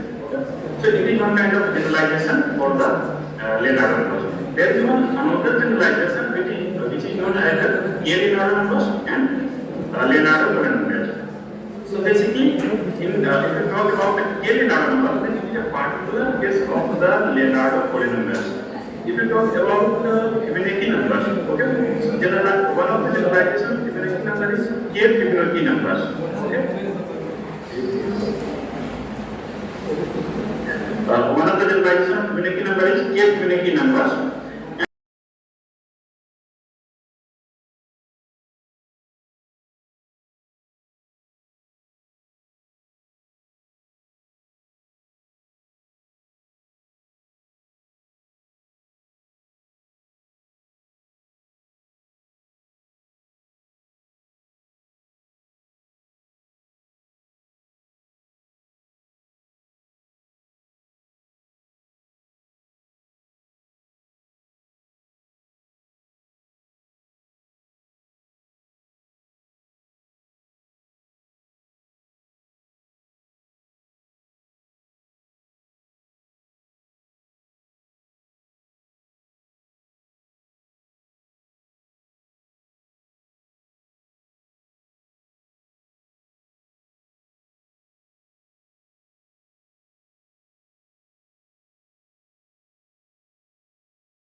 each period here tells the relation of Fibonacci and Leonardo polynomial. That is the relation. Which relation is that if you times in the Fibonacci term and then substitute one, then it gives the Leonardo number. So extending by extending this relation, we got this sequence relation, and since it is, you may observe that this is a single term and this is the term of recurrence relation. So it is a non-homogeneous recurrence relation for the Leonardo polynomial. Okay. So since it is a non-homogeneous, so again we will discuss about what should be its homogeneous recurrence relation. So in terms of homogeneous, this one is the recurrence relation for Leonardo polynomial, where initial value is 1, 2x minus 1, 2x square plus 1. It is different from the already existing polynomials or discussion on the Leonardo polynomials. So it is different, a little bit different from that one, but it preserves the relation of the Leonardo and Fibonacci relation. Okay.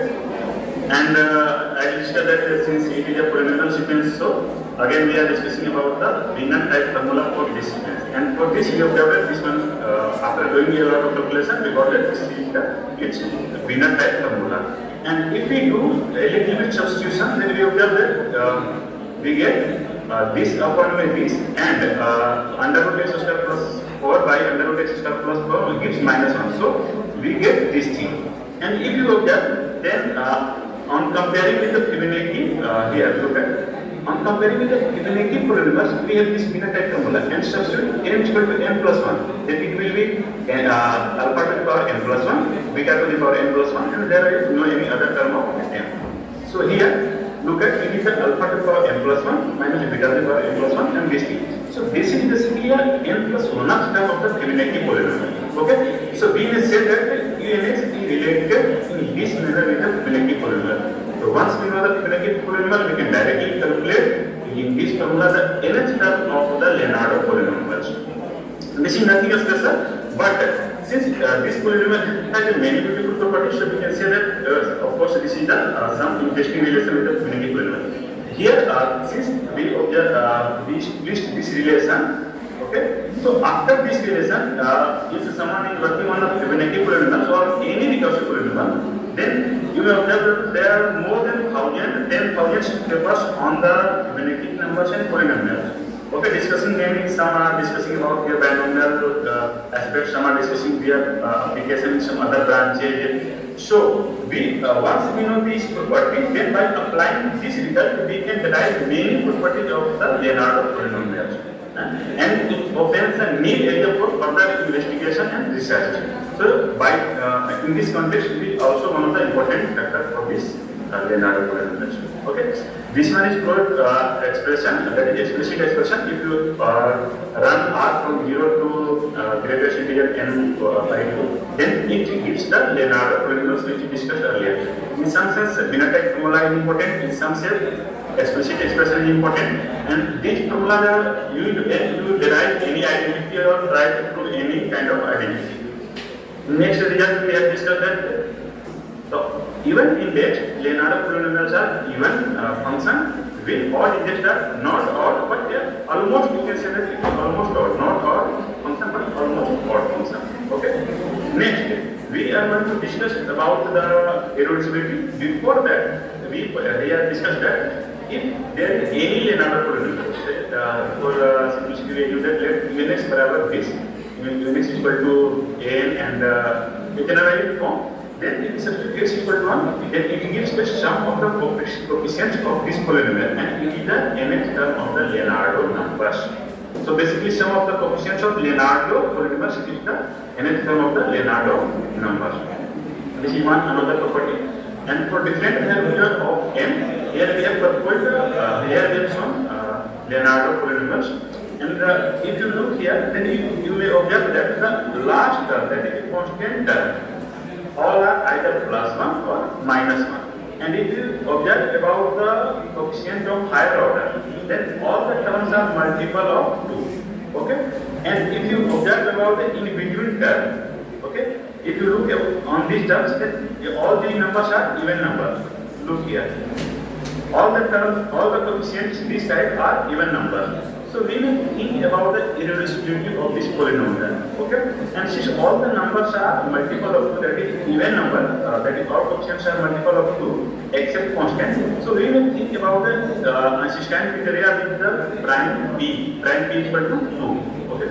So in next theorem we have discussed about the irreducibility. Before that we try to present the generalized form in a particular form of this type of polynomial. If you look here, then observe that n is 2. Then there is no odd power of x in this polynomial. If you select 4, then there is power over 2. If you select 6, then power is 6 over 2. So there is difference of 2, and if subscript is n, then power is if subscript is even number, then power is even number, and subscript is odd, then power is odd. So we may talk about the generalized form of this kind of polynomial. So in next theorem, it is shown that if n is even, then this polynomial looks like this, and if n is odd, that is the subscript is odd, then it gives like this.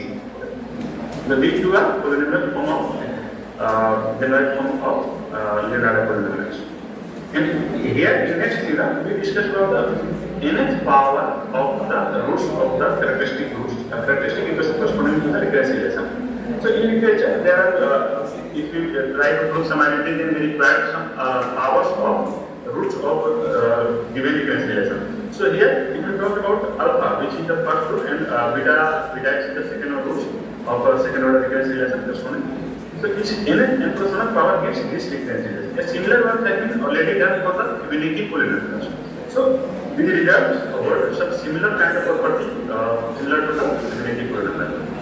And in context of Lucas polynomials, here Ln is the Lucas polynomial. So if you take odd sum terms, sum of odd terms here even, and means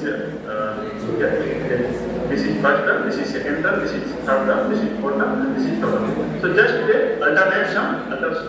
Alternate sum is this sum or this sum or this sum. Okay.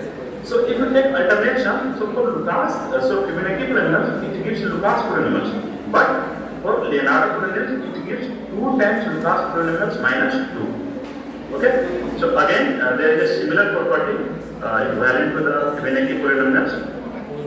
And here we have proved some results relation with the Fibonacci and Lucas polynomials for IMSc the nth Leonardo polynomials. In context of sum of Fibonacci and Lucas polynomials will be written like this. In other sense, it can be also written like this. So here we have obtained some relation with the Leonardo polynomials and Fibonacci and Lucas polynomials, which is recurrence relation. So now we are coming to the irreducibility. So everyone have a little bit idea about the consistent criteria. We say that if we have a polynomial of kind this, and where the higher coefficient of higher power is non-zero, and if there exists a prime p such that this p divides all the coefficients except constant, except a0, and if p square does not divide this higher coefficient of higher terms, then we say that if this kind of activity happens, then we say that this G is irreducible over Q. Okay? So by doing this property, we prove that Leonardo polynomials are irreducible over Q. This is one of the strong results for this polynomial. We know that one of the class of irreducible polynomial is the cyclotomic polynomial. Okay? So maybe some of you know that cyclotomic polynomials have many multiple applications in cryptography, coding theory, and some other areas due to its irreducibility. So here we try to prove that this is one of the Leonardo polynomials is irreducible over Q. Okay. So for that we use this consistent criteria, and as I discussed earlier that all the terms of Leonardo polynomials except constant are multiple of 2. So for that purpose we selected p equal to 2. Okay. So our prime is p equal to 2. Clearly we divide all the terms except constant. And higher coefficient of higher term is 4. Higher coefficient of higher order term is 2. So p square is equal to 4, which does not divide coefficient of higher order. Look here, these all are 2 times. So if we present p equal to 2, so p square is equal to 4. So 4 does not divide coefficients of higher order. Okay. So using this, and the P does not divide constant term. So by it satisfies all the property of consistent criteria. So you can say that by consistent criteria, Leonardo polynomials are irreducible over. But one of the interesting properties is that this derivative is also irreducible in some sense. I will show you later.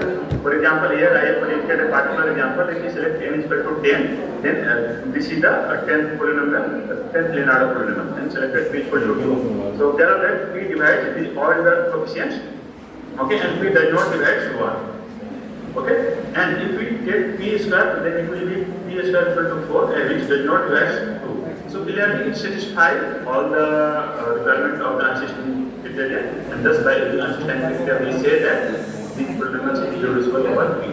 One of the similar properties is irreducibility over Z.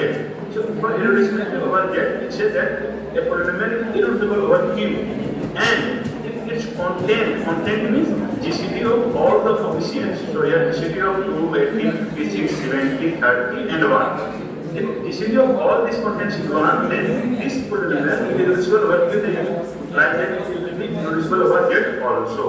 So observe that here the constant term is 1, and whatever other terms, since one term is 1, so GCD of all these terms will be, that is all the coefficients will be equal to 1. Or equal to 1 means content of this polynomial is 1, and content of this polynomial is 1. And it is given that these polynomials are irreducible over Q. Therefore, these polynomials are also irreducible over Q. This is a particular example which is true for all the polynomials in the graph given earlier. Okay, and here we have shown connection with the Chebyshev polynomial. In literature, there are many work showing application of Chebyshev polynomial and a connection with the any names like infinity polynomial, half polynomial, pair polynomial, balancing polynomial. So in that context, we indicate this relation that Leonardo polynomial is connected with the Chebyshev polynomial in this manner. I must take here proof because this relation is just obtained from the relation of infinity and Chebyshev polynomial. So as we have shown that 2 times of infinity minus 1 is the nth Leonardo polynomial. Just multiply 2 here and substitute 1 and you get this relation. We are seeing here. And if you substitute then it gives the Leonardo number. So in this manner we say that by putting x equal to 1 here, we get this relation and this is the given term of the Leonardo numbers. Here are some usual properties, so I know what you say. Because once you know the Panda formula, then you can easily obtain the generating function of action formula, aspire terms, etc. So here we have first proved the general particular value of R and S we obtain some other identity in terms of unity polynomials. Okay? Here are some binomial sums and aspire. So this may be equal, but irreducibility unequal. Okay? One another term is this results present relation is the aspire sums of Leonardo polynomials with the unity polynomials, and this will show the aspire sums of Leonardo polynomials with the Leonardo polynomials. Okay?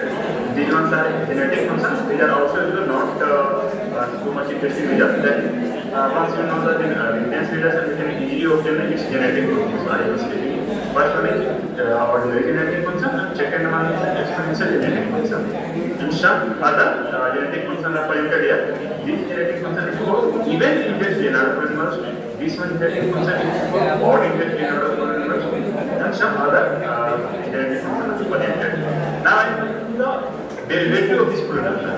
Okay, so I studied in plus 2 that simply is polynomials power n. So x to the power n have got the initiation n equals to the power n, and by using this property we have studied here that these are the first derivative of the Leonardo polynomial. Then if we substitute x in this sequence, then we get this recurrence here, this number. And if we talk about this property, then first one, even all the numbers are even numbers. Second, again all the numbers are even numbers. And if we get half times of this number, then this is just like encyclopedia of English the database of English. So under this identity, you will find that half times of this number is expected whereas property we can see here. Again, if you talk talk about the second one, then half times of this sequence is listed that this is this database on the OEIS platform. Okay.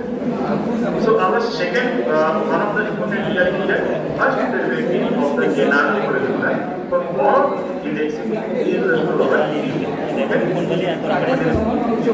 all index first derivative of Leonardo formula is equal and the result is yet not we are trying to prove it, but they said that but how it will we are working on it.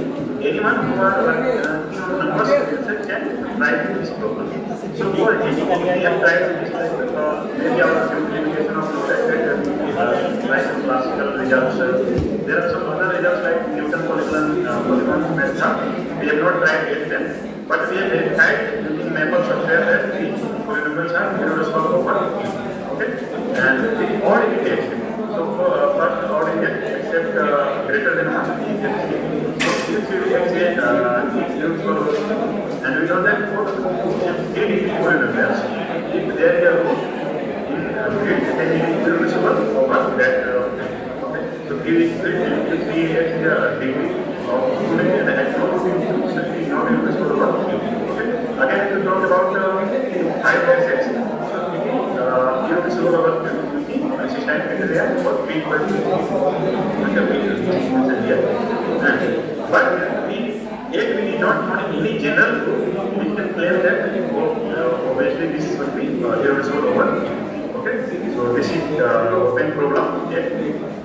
And some other related results are that first derivative related in the Leonardo solution in this manner. Some other relations are this and here Leonardo solution is the first derivative of the Lucas polynomial. Okay, so some other identities mentioned and still some overcasts which are not promoted in just for few years, but you will split these and due to this application other branches, it will be one of the and this work is recently appeared inside the by this title. So those who are interested can look at the results and work on it. These are some of the references.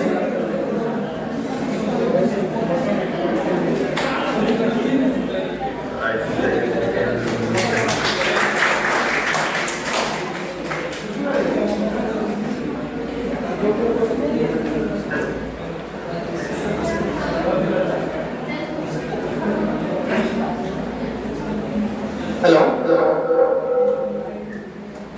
Yeah, let's thank the speaker.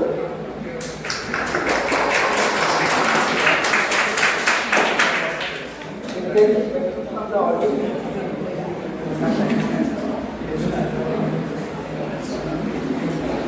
Let's come to the stage. Once again, thank the speaker. Thank you, Kalika.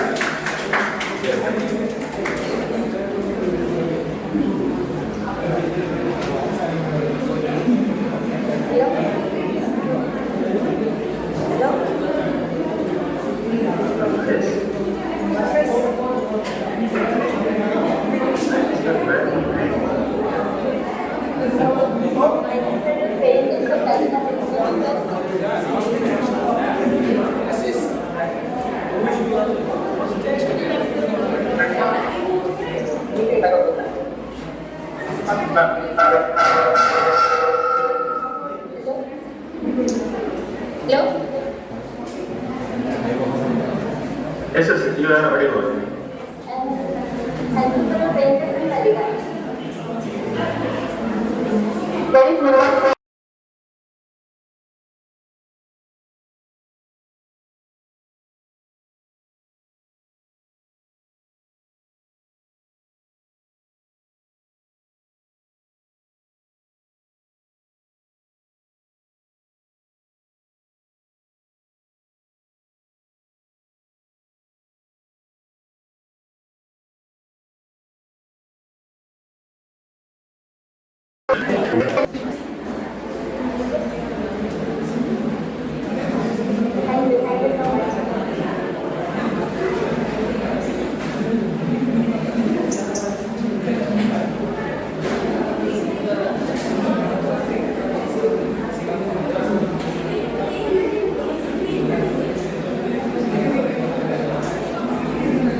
absolutely